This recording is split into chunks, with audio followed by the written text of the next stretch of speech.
ኳታር፣ ሚኒሶታ፣ ባህሬን፣ ጆርደን፣ ሳውዲ፣ ጀርመኒ፣ ጎንደር፣ ሳውዲ፣ ዱባይ፣ አዲስ አበባ፣ ቄራ፣ አዲስ አበባ፣ ሳውዲ፣ ሊባኖን፣ ከዱባይ፣ ሳውዝ አፍሪካ፣ ጂንካ፣ ኳታር፣ ዱባይ፣ ኬንያ፣ ኳታር፣ ኦማን፣ ዱባይ፣ አዲስ አበባ፣ ሳውዲ፣ ቤይሩት፣ ሲያትል፣ ደብረ ማርቆስ፣ ደሴ፣ ዱባይ፣ ሲያትል፣ ሉክሰምበርግ፣ ዩኬ፣ ሳውዲ፣ ሲያትል፣ ቬጋስ፣ ዱባይ፣ ደብረ ብርሃን፣ ኳታር፣ ዱባይ፣ ሳውዲ፣ ከማዳም ኩሽና፣ ቦንጋ፣ አዲስ አበባ፣ ግሪክ፣ እኛ ቤት፣ ካናዳ፣ ካታር፣ ዱባይ፣ ሲኦል ሚልማለሽ፣ ጀርመን፣ ሸገር፣ ሳውዲ፣ ባህር ዳር፣ ሳውዝ አፍሪካ፣ ኖርዌይ፣ ካታር፣ ዩኤስ፣ ካታር፣ ሳውዲ፣ ሐዋሳ፣ ኢትዮጵያ፣ ዱባይ፣ ቤይሩት፣ ሻኪሶ፣ ጆርዳን፣ ለንደን፣ ቻይና፣ ቤይሩት፣ ሐዋሳ፣ ኩዩ ፈጬ፣ ሆላንድ፣ ሳውስ ካሮላይና፣ ድሬ፣ አይራን፣ እሺ፣ ከወልቂጤ፣ ቤይሩት፣ ጎተራ፣ ዱባይ ይበዛሉ። ፈረንሳይ፣ ሆለታ፣ ዱባይ፣ ዱከም፣ ከኛ ሰፈር፣ አይራን፣ ዱባይ፣ አምቦ፣ ካታር፣ አዲስ አበባ፣ ሆለታ፣ ዲሌ፣ አይራን፣ ቡራዩ፣ አዳማ፣ አይራን። እሺ ይሁን፣ በቃ ይበቃኛል። እሺ ሁላችሁንም ግን እንኳን በሰላም መጣችሁ። እንኳን ለሰሙነ ሕማማት በሰላም አደረሰን። እንኳን በሰላም አደረሰን። አጭር ደቂቃ በስለ ሰሙነ ሕማማት ማወቅ ያለብንን ነገር ጥቂት ደቂቃ እንማማር አይመስላችሁም? እነዚህ ከሰኞ እስከ አርብ ያሉት ጊዜያቶች የየራሳቸው ስያሜ አላቸው። አክቹአሊ እስከ እሑድ ያለው ጊዜያቶች ግን እስቲ ከሰኞ እስከ አርብ ያለውን እናያቸው መጀመሪያ እንጂ እስከ እሑድ ያለው ጊዜያቶች ከትንሣኤው ድረስ የየራሳቸው ስያሜ አላቸው። እግዚአብሔር አምላካችን ከኔም ከእናንተ ጋር ይሁን። የምንማሩን በልቦናችን ያሳድርብን። እግዚአብሔር አምላክ ሰሙነ ሕማማታችንን የሰላም የፍቅር የበረከት ያርግልን። ጸሎታችን የሚቀበልበት፣ ልመናችን የሚደርስበት፣ ሀገራችን ሰላም የምታገኝበት፣ ዓለም ሁሉ ሰላም የሚያገኝበት፣ ጦርነቱ፣ ይሄ መገዳደሉ፣ ደም መፋሰሱ ሁሉ የሚቆምበት ያደርግልን። እግዚአብሔር አምላክ ምድርን በምህረት ይመልከትልን። ለፍጥረት ሁሉ ሰላምን፣ ለፍጥረት ሁሉ በረከትን፣ ለፍጥረት ሁሉ ደስታን ይስጥልን። የታሰሩትን ያስፈታልን፣ የተጠሙትን ያጠጣልን፣ የታረዙትን ያልብስልን። እኔና እናንተ በዚህ ሰዓት በተመቻቸ ሁኔታ ሆነን እንዲህ ስንማማር፣ ስንነጋገር፣ ስንዘምር በዚህ ሰዓት ደግሞ ጤናተው መናገር የማይችሉ በየአልጋው፣ በየሆስፒታሉ፣ በየጸሎት ቤቱ፣ በየመንገዱ የወደቁ እናቶች፣ አባቶች፣ ህፃናት፣ ወንድሞች፣ እህቶች አሉን፣ የምናውቃቸው የማናውቃቸው። እግዚአብሔር አምላካችን በምህረት እጆቹ ይዳብሳቸው። ፈዋሽ አምላክ ይፈውሳቸው። የሚያክመው አምላክ፣ የሚፈውሰው አምላክ፣ በስጋም በነፍስም ላይ ስልጣን ያለው እርሱ ይቅር ባይ ሆነ እርሱ መድኃኒት የሆነ ኢየሱስ ክርስቶስ ይፈውስልን፣ ያድንልን፣ ይማርልን፣ ይቅር ይበልልን። አሚን አትሉም?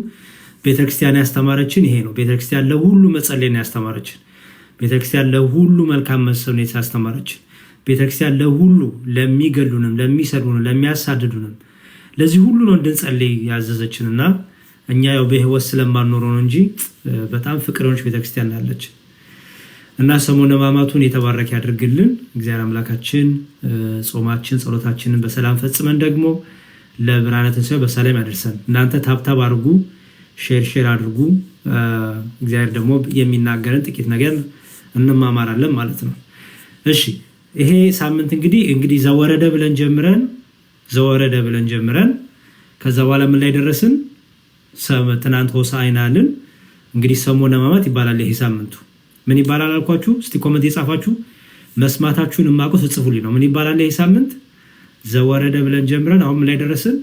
ሆሳዕናን ትናንት አሰለፍን። ይሄ ሳምንት ደግሞ ምን ይባላል? ሰሙነ ሕማማት ይባላል። በግዙ ሰሙነ ሕማማት ከላይ እንደጻፍኩላችሁ ማለት ነው። ሰሙነ አማርኛ ነው፣ ሰሙነ ሕማማት ይባላል። ሕማም ማለት በጌታችን የተቀበለውን መከራ፣ ግርፋት፣ ሐዘን፣ በስጋ ላይ የደረሰበትን ግርፋት፣ ስለኛ የተጠማውን መጠማት፣ ስለኛ በሾህ የተወጋውን፣ ስለኛ በችንካር የተቸነከረውን፣ ስለኛ ዋጋ የተከፈለልን ሁሉ የምናስብበት ነው። እየሳቅን እየተደሰትን እየጨፈርን የምናሳልፍበት ጊዜ አይደለም። አደራ ክርስቲያኖች፣ በተለይ ጌመር ነን የምትሉ ክርስቲያኖች፣ ጌም እንጫወታለን የምትሉ ክርስቲያኖች ይገባኛል። ብር መስራት አለባችሁ፣ ብር ማግኘት አለባችሁ። በጣም ይገባኛል፣ እረዳለሁ። ኢትዮጵያ ካለው ኑሮ አንጻር ብዙ ሰው እንደምታዩት ወደ ጌሙ እየመጣ ነው። ይሁን ምንም እንግዲህ ከባድ ስለሆነ ኑሮ፣ ግን እስቲ ይህችን ሳምንት እንኳን ይሄ በማበድ በመጨፈር በመዝለል እንዲው ራቁት በመሆን ሳይሆን እንዲው ይህችን ሳምንት እንኳን ስክን ብንል አይመስላችሁ? ብቻ እንዲው በቃ እንዲው ጨዋ የሆነ ጌም ብንጫወት፣ ካልሆነ ግን እንዲው መልካም እንዲው የአንድ ቀንም ከእግዚአብሔር ጋር ልምምድ ከእግዚአብሔር ጋር ያለች ጊዜ እግዚአብሔር ደስ ይሰኛልና እንደሱ አይደለምና ይህችን ሳምንት እስቲ በተለይ ጌመር የሆናችሁ የምትሰሙኝ ክርስቲያን አንገታችሁ ላይ ማተብ ያንጠላ ያሰራችሁ የክርስቶስ ሕማም መከራ ግርፋት እኔንም ይመለከተኛል የምትሉ በቃችን ሳምንት ይሄ በማበድ በመጨፈር እዚህ ድረስ ከትናንት ድረስ አበድን ጨፈርን አይደለ ዘሞትን ደነስን። በቃ አሁን ደግሞ እስቲ ይህችን ሳምንት እንዲው ራሳችንን ዴዲኬትድ እናድርግ። ግድ የላችሁ እግዚአብሔር ቸር ነው፣ እግዚአብሔር መሐሪ ነው። ኦኬ አንቺ ምን ይህችን ሳምንት ብቻ ነው እንዴ በቃ መንፈሳዊ የምትሆኙ ቢልሽም ሰይጣን አትስማ ወንድሜ። በቃ እግዚአብሔር ለአንድ ቀንም ቢሆን አብረ የምታሳልፈው በእግዚአብሔር ዘንድ ትልቅ ዋጋ አላት፣ ትልቅ በረከት አላት። እግዚአብሔር የኃጥአን ወዳጅ ነው። እግዚአብሔር ክርስቶስ አምላካችን ኃጥአንን ያፈቅራል፣ ኃጥአንን ይወዳል፣ ደከሙትን ይሰበስባል፣ የተጣሉትን ይሰበስባል፣ የተረገጡትን ያነሳል፣ የተናቁትን ያከብራል፣ ከፍ ያደረጋል። ዱርዬ፣ ዘማዊ፣ ጠጪ፣ ሰካራም ብዙ ጊዜ ታዘባችሁ ከሆነ የኦርቶዶክስ ቤተክርስቲያን ሰካራሞች ናቸው አይደል የሚባሉ አይደል? ኮመንት ላይ ስትመልሱልኝ ኦርቶዶክሲያን ዘፋኝ ናቸው፣ ኦርቶዶክሲያን ዘማዊ ናቸው፣ ኦርቶዶክሲያን ሰካራም ናቸው፣ ኦርቶዶክሲያን አይደል የምንባለው አይደል? መልሱልኝ አይደል? እንደዛ አይደል ብሎ ብዙ ሰዎች ሊያሸማቁ የሚሞክሩት። የመጀመሪያው ነገር ቤተክርስቲያን ዘሙቱ አላለችም፣ ስከሩ አላለችም፣ ጠጡ አላለችም። ይሄን ነው። ግን የት እንሂድ እስቲ ንገሩኝ። ቤተክርስቲያን ሐኪም ቤት ናት። እንደ ቤተክርስቲያን ሐኪም ቤት አለ እንዴ? ሐኪም ቤት እኮ ናት ቤተክርስቲያን። በሽተኞች እኮ ነን። በሽተኞች ከሆነን ወደ ክርስቶስ ነው የምንጠጋው አይደል? በቃ የት እንሂድ እስቲ ንገሩኝ። እኔ እኮ ይገርመኛል። ዘማዊው፣ ሰካራሙ፣ በቃ ክፋተኛ፣ ወንጀለኛ ሁሉ ቤተክርስቲያን ስላለን ደስ ይለኛል። ለመሰላችሁ የት ይሂድ የት ይታከም? በሽተኛ የት ይታከም? ሐኪም ቤት ካልመጣ። አምላካችን ኢየሱስ ክርስቶስ እናንተ ሸክማችሁ የከበዳችሁ ወደ እኔ ኑን ያለን፣ ከነ ሸክማችሁ ኑ ያለን።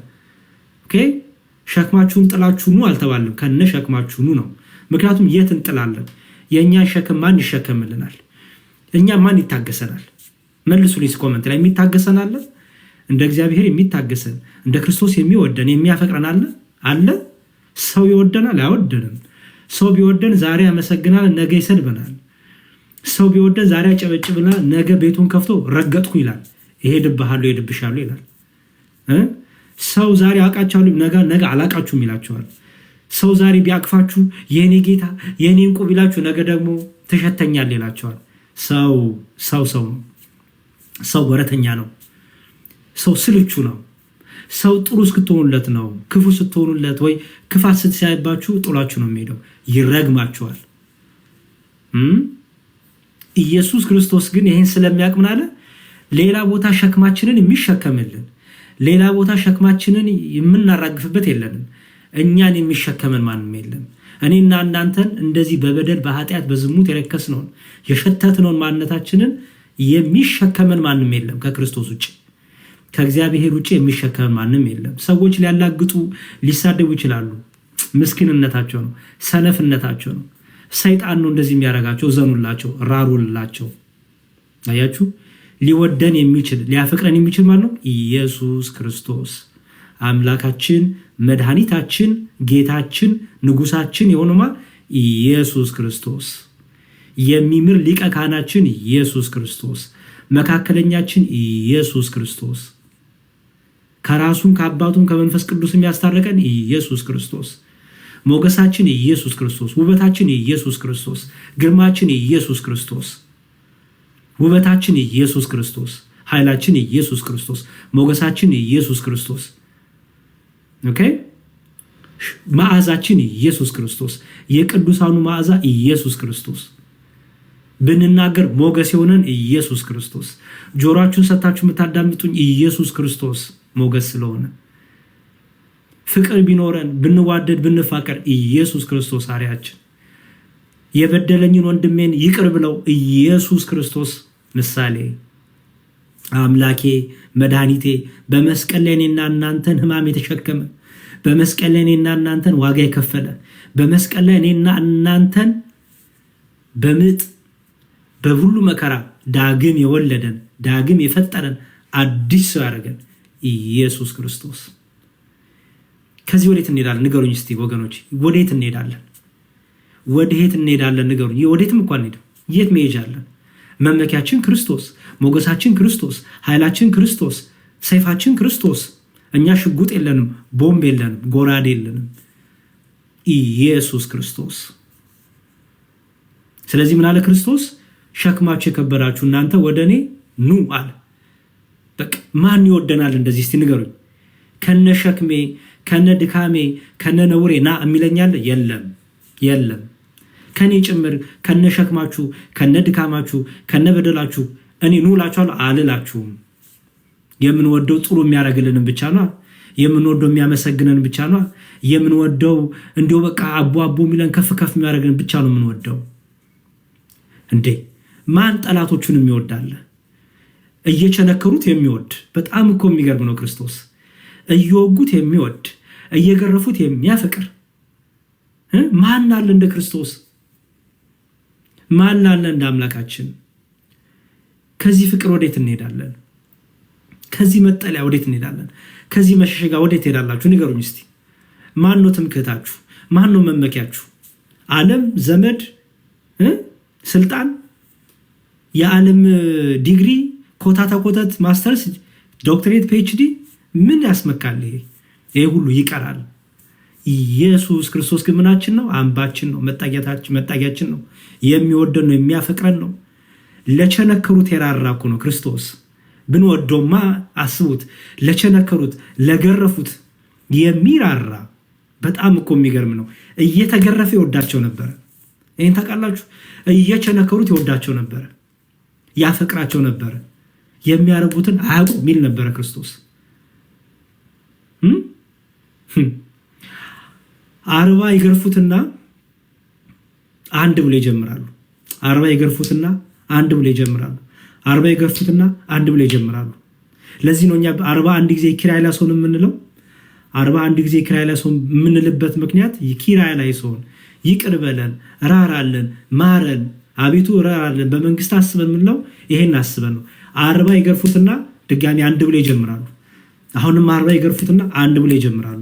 ስለዚህ 40 ሲያልቅ ትርፏን 41 እኛም ኪራይ ላይሶን ስንል ጌታ ይሄ 40 ጊዜ ገርፈው ደግሞ አንድ እያሉ ድጋሚ ገረፉ እያለ አንዳንዶች ስቁብናል። ጌታችን ተገረፈልን፣ አምላካችን ደማልን፣ አምላካችን ሞተልን ስንል ለአንዳንዶች ተረት ተረት ነው። እንዴት አምላክ ይሞታል? እንዴት አምላክ ይገረፋል ይላሉ። የነሱ አምላክ ምንም አላደረገላቸውማ። የነሱ አምላክ ምንም ተገልጦ አላዩትማ። የነሱ አምላክ ከፊክሽን ከንግግር ውጭ ተገልጦ ከነሱ ጋር ሆኖ አያውቁትም። ኤክስፒሪየንሱ የላቸውም፣ ልምምዱ የላቸውም፣ ከአምላካቸው ጋር ታችመንቱ የላቸውም፣ መንፈሱ ማደሪያ አልሆኑም። ከኢየሱስ ክርስቶስ ውጭ ማንም ያፈቅረናል? በዚህ በሰሞነ ሕማማት ይህን ፍቅሩ ነው የምናስበው። በዚህ በሰሞነ ሕማማት የምናብድበት፣ የምንጨፍርበት፣ የምንዘልበት ሰዓት አይደለም። ሕማሙን፣ መከራውን፣ ግርፋቱን እያስብን የምናለቅስበት ነው። ስለ እኔ ደማህ እያለን፣ ስለ እኔ ተገረፍክ እያለን፣ አንተ ስለ እኔ ስትል መከራን ተቀበልክ፣ ሕማም ተቀበልክ እያለን የምናለቅስበት፣ ጌታችንን የምናስብበት ሰዓት ነው እንጂ የምናብድበት አይደለም። እንጂ ዝም ብለን ብልቅቅጥ የምንልበት ሰዓት አይደለም። እህቶቼ ወንድሞቼ እናስተውል። እየሰከርክ እየጠጣ የምትወጣበት ሰዓት አይደለም። ከዚህ በላይ እንዲሁም አሁን ዓለማችን ጭልም እያለች ነው። ጦርነቱ፣ ደም መፋሰሱ፣ ምንም የሚያስደስት ነገር አለ ሲነገሩኝ? ምንም የሚያስደስት ነገር የለም እኮ። አሁን እንዲሆን ተንበርከን የምንጸልይበት፣ ወደ ክርስቶስ የምንጮህበት ነው። ማረን፣ ራራለን እያለን። ሰሞነ ሕማማት ታዲያ ምንድን ነው? ጥቂት ነገር እናውራ። ሰሞነ ሕማማት ምንድን ነው? ሕማማት ምንድን ነው? ሕማማት ስንል ምን እያልን ነው? ሕማም ስንል የአምላካችን ኢየሱስ ክርስቶስ ምን አልኳችሁ? ግርፋቱን፣ መከራውን የምናስብበት ነው። ኦኬ። ስለኔና ስለናንተ አምላካችን ኢየሱስ ክርስቶስ የተቀበለውን መከራ፣ ግርፋት ሁሉ የምናስብበት ነው። በቤተክርስቲያናችን የሰሞነ ሕማማት ወይም ግብረ ሕማማት የሚባል መጽሐፍ አለ። ግብረ ሕማማት የሚባል መጽሐፍ አለ። በደንብ ስሙኝ። ሕማማት ስንል ክርስቶስ ለሰው ልጆች ያለውን ፍቅር የገለጠበት፣ ስለና ስለአንተ መከራ የተቀበለበት፣ የሞተበት፣ እልፍ የተገረፈበት፣ እልፍ የተደበደበበት፣ ደሙን ያፈሰሰበት፣ ስጋውን የቆረሰበት ሳምንት ነው። እቺ ከሰኞ እስከ እሁድ ያለች ሳምንት የየራሷ ስያሜ አላት፣ የየራሷ አጠራር አላት። በቤተ ክርስቲያናችን እያንዳንዱ ቀን ያለ ምክንያት አልሆነም። ትናንት ሆሳዕና ስንል በአህያ ውርንጫ ላይ ተቀምጦ አምላካችን ኢየሱስ ክርስቶስ ወደ ቢታንያ የገባበት ሆሳዕና ሆሳዕና ሆሳዕና፣ አቤቱ አሁን አድን፣ አቤቱ አሁን ማር፣ አቤቱ ራራ አድነን፣ ለወልደ ዳዊት ለዳዊት ልጅ በንጉስ በእግዚአብሔር ስም የሚመጣ እርሱ የተባረከ ነው እያሉ የዘመሩ ናቸው እኮ። ዓርብ ዕለት ይሰቀል ይሰቀል፣ ስቅለው ስቅለው ስቀለው ስቀለው ያሉት። የእኛ ነገር እንደዚህ ነው። እንወዳለን ደሞ እንሰቅላለን፣ እንወዳለንና ደሞ እንሰቅላለን። ዓለም እንዲህ ናት። የሆነ ጊዜ ታጨበጭብላችኋለች፣ ከዛ ታዋርዳችኋለች። የሆነ ጊዜ ታጨበጭብላችኋለች፣ ታሞካካሻችሁ ከፍ ታደርጋችኋለች። ከዛ ግን እርቃናችሁን ለመስቀል ችግር የለባት። ይቺ ዓለም ለክርስቶስ እንኳን አልሆነች፣ እንኳን ለኛ ለክርስቲያኖች። ሕማማት ሰሞነ ሕማማት፣ ሰሞነ ሕማማት ስንል ክርስቶስ መስዋዕት የከፈለበት፣ ሕማም ግርፋ የተቀበለበት፣ ድህነታችን የተፈጸመበት፣ የኔ እናንተ መዳን የተፈጸመበት፣ ዋጋ የተከፈለበት፣ በደም የተገዛንበት፣ በዲያብሎስ ተቀጥቅጠን እየኖርን እያለን ክርስቶስ መጥቶ ነፃ ያወጣበት፣ በጣም እኮ ዋጋ የተከፈለልን እኮ እኔና እናንተ ታውቃላችሁ። ይሄንን ዝም ብለን እኮ ተራ ሰዎች አይደለንም። እኛ ራሳችንን አዝቅተን ራሳችንን ጥለን ራሳችንን በየቱቦ በየዓለም ቅርፋት በየዓለም ሽታ በየኃጢአቱ በየዝሙቱ በየዳንኪራው በየመጠጥ ቤቱ በየመዳራቱ በየክፉ ነገሩ ተዘቀጥን፣ ቆሸሽን፣ በየጭቃው ውስጥ ገባን እንጂ እኔና እናንተ እኮ የደም ዋጋ ነን። እኔና እናንተ እኮ በደም የተገዛነን፣ በደም እኮ የተወለድነን፣ በደም የተሰራነን። ይህ ሰውነታችን እኮ የክርስቶስ ማደሪያ ነው። ይህ ሰውነታችን እኮ የክርስቶስ መቅደሱ ነው። ዘንግተው ነው እንጂ ረስተው ነው እንጂ። መንፈስ ቅዱስ ያስታውሰን። መንፈስ ቅዱስ የሚያስታውስ ነው። መንፈስ ቅዱስ የሚያበረታ ነው። መንፈስ ቅዱስ ጥበብ ሚስጥርን የሚገልጥ ነው። መንፈስ ቅዱስ እውቀትን የሚሰጥ ነው። መንፈስ ቅዱስ እውቀትን የሚጨምር ነው። መንፈስ ቅዱስ ልቦናን የሚያነቃቃ ነው። መንፈስ ቅዱስ አእምሮን የሚከፍት ነው። መንፈስ ቅዱስ ለኔም ለእናንተም አእምሮአችን ይክፈትልን። መንፈስ ቅዱስ ለኔም ለእናንተም ልቦናችን ይክፈትልን። መንፈስ ቅዱስ ለኔም ለእናንተን ይሄ የአይን ስጋ ሳይሆን ይሄ መንፈሳዊውን አይን ይክፈትልን። ይሄ የአይን ይሄ ስጋ ጆሮ ሳይሆን የመንፈሳዊ ጆሮ ይክፈትልን። ይሄን የስጋ ልብ ሳይሆን መንፈሳዊ ልብ ያብራልን። አሁን እኮ ችግሩ አይናችን ፈጥጧል። ትላልቅ አይን ትናንሽ አይን ያለን ሰዎች አይናችን ፈጥጧል፣ ግን አናስተውልም። ዝም ብለን እናዳምጣለን፣ ግን ወደ ልባችን ወደ ህይወታችን አናዋህደውም። ለምን? ዘንግተነዋል። ፍቅሩን ዘንግተነዋል። ውለታውን ዘንግተነዋል። የተገረፈልንን ስለዚህ የእያንዳንዱ ሳምንት በየሳምንቱ ከነገ ጀምሮ ማለት ነው፣ በእናንተ ከሰኞ ጀምሮ በእኔ ከነገ ጀምሮ የነግ የሰልስት እየተባለ የተሰዓት እየተባለ ጌም ግን የምትልኩልኝ ሰዎች ጤነኛ ናችሁ? ጌም ለምን የምትልኩልኝ እንዴ? እኔ እኮ ጌመር አይደለሁም። ጌም አትላኩልኝ፣ ጌም አትላኩልኝ። እኔ ጌመር አይደለሁም። እሺ። ስለዚህ በነግ በሰልስት በቀትር ቅዱስ ቤተክርስቲያናችን ሕማማት ግብረ ሕማማትን ታደርሳለች። ግብረ ሕማማትን ታደርሳለች። ግብረ ሕማማት መጽሐፋችን ምን እንደሚመስል ላሳያችሁ። ግብረ ሕማማት መጽሐፍ ምን ነው? ይሄ ነው። እሱን ላሳይ። በቤተክርስቲያናችን ይሄ ግብረ ሕማማት ይባላል። ይሄ መጽሐፍ ግብረ ሕማማት ይባላል። እንደምታዩት ይኸው መጽሐፈ ግብረ ሕማማት ይላል። እሺ፣ ይሄው ለምሳሌ የሰኞ ነው። ይሄው ከሌሊት ጀምሮ ከሌሊት 1 ሰዓት ጀምሮ ይሄው አያችሁት ሲጀምር ሚላል ንሰብሖ ወንወድሶ ወነላዕል ስሞ ህቡር ፈጽሞ እናመስግነው ስሙንም በአንድነት ከፍ ከፍ እናድርገው እርሱ እንደ ይቅርታው ገናናነት ምሕረት አድርጎናልና ይልና ሰኞ ሌሊት በ1 ሰዓት አስቡት። ሰኞ ሌሊት ከ1 ሰዓት ጀምሮ አሁን ዛሬ ማለት ነው በእናንተ ከሌሊት ከ1 ሰዓት ጀምሮ ይሄንን አባቶቻችን እያነበቡ የነብዩ የሶፎንያስ ትንቢት በረከቱ ከኛ ጋር ትደርስ። ከየሶፎንያስ ይኸው ትንቢተ ሶፎንያስ ይሁት። ከዛ ደግሞ ሲነበብና የአባቶች ሃይማኖት አበው ከዛ ደግሞ ምን ይነበባል ይሁት። ዮሐንስ ራእይ፣ ከዛ ይልና ሌሎች መጽሐፍት ይነበቡና ከዛስ ይሁድ ደግሞ ይሄ ሃይማኖታዊ ይነበባል። ሃይማኖታዊ ይሄ ሌሊት ነው እንግዲህ። ከዛ ደግሞ ዲያቆን ከወንጌል በፊት ቅድመ ወንጌል ይላል። ከዛ በኋላ መዝሙረ ዳዊት መዝሙር 26 እግዚአብሔርን ፈጽሜ ያመሰግነዋለሁ፣ አቤት ወደ አንተ መላልሼ የለመንኩትን ልመናዬን ስማኝ፣ ልቦናዬን ይቅር ብለህ ልመናዬን ስማኝ ይልሃል ይበል፣ ህዝቡም ይህን ይቀበሉ። ዲያቆኑ ቁሙና አድሙጥ ይባል፣ ቁሙ አጽሙ ይላል ማለት ነው። ከዛ በኋላ ካህኑ ዮሐንስ ያስተማሩን ቅዱስ ወንጌል የእግዚአብሔር ልጅ ቃል ነው ይበል ይላል። ኦኬ ዮሐንስ ወንጌል ይነበባል። ምዕራፍ ስንት?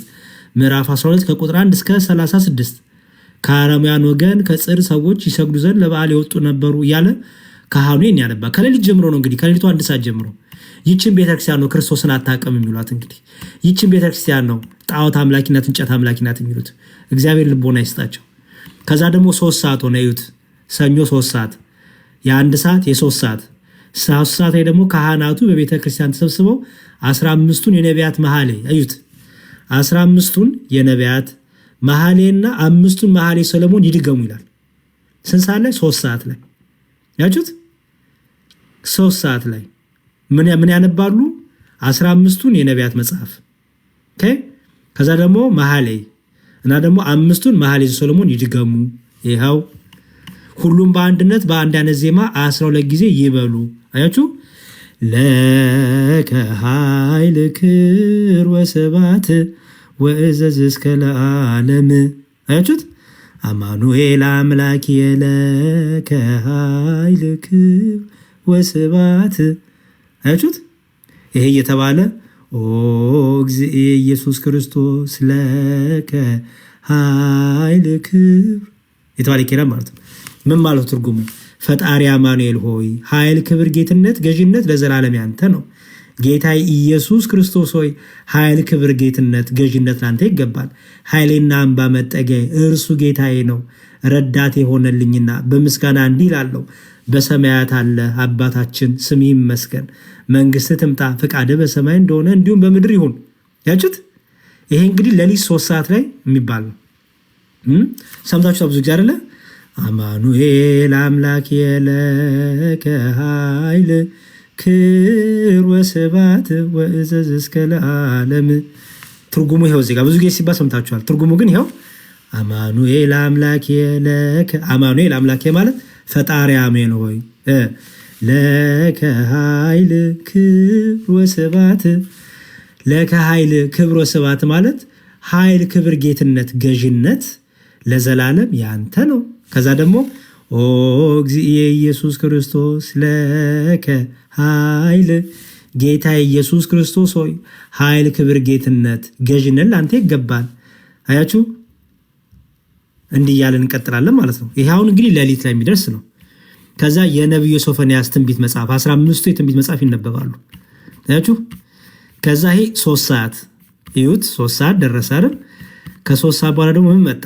ስንት ሰዓት ይላል? ይዩት 3 ሰዓት ካለፈ በኋላ ደግሞ እስካሁን ያለው የሌሊት የ3 ሰዓት ጸሎት ነው። እያያችሁ የ3 ሰዓት ጸሎት፣ የ3 ሰዓት ጸሎት። ይሄ ሁሉ የ3 ሰዓት ላይ የሚነበብ ነው። እንግዲህ በቤተክርስቲያን ካህኑ፣ ዲያቆኑ፣ ህዝቡ ሁሉ የሚያነበው ነው። የነቢያት መጽሐፍ እየተነበበ ማለት ነው። ከዛ ሲወላችሁ ትእዛዝ ይላል። ከዚህ በኋላ ኪርያላይሶን ኪርያላይሶን ኪርያላይሶን ኪርያላይሶን ኪርያላይሶን ኪርያላይሶን እብኖዲናይን ኪርያላይሶን ኪርያላይሶን ኪርያላይሶን ታኦስናይን ኪርያላይሶን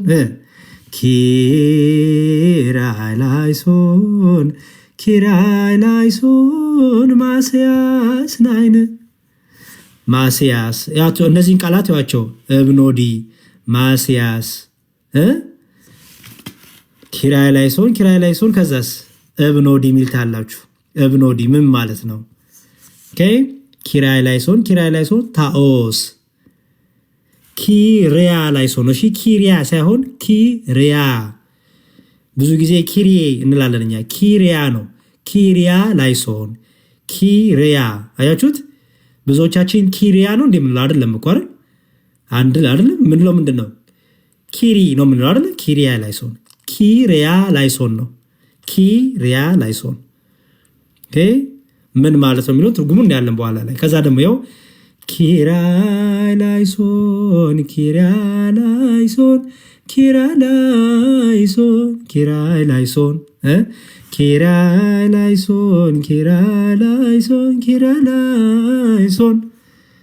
ከዛ ይኸው እያያችሁት ኪራይ ላይሶን ክርስቶስ ናይን ኪራይ ላይሶን አማኑኤል እያለ ሄዳል።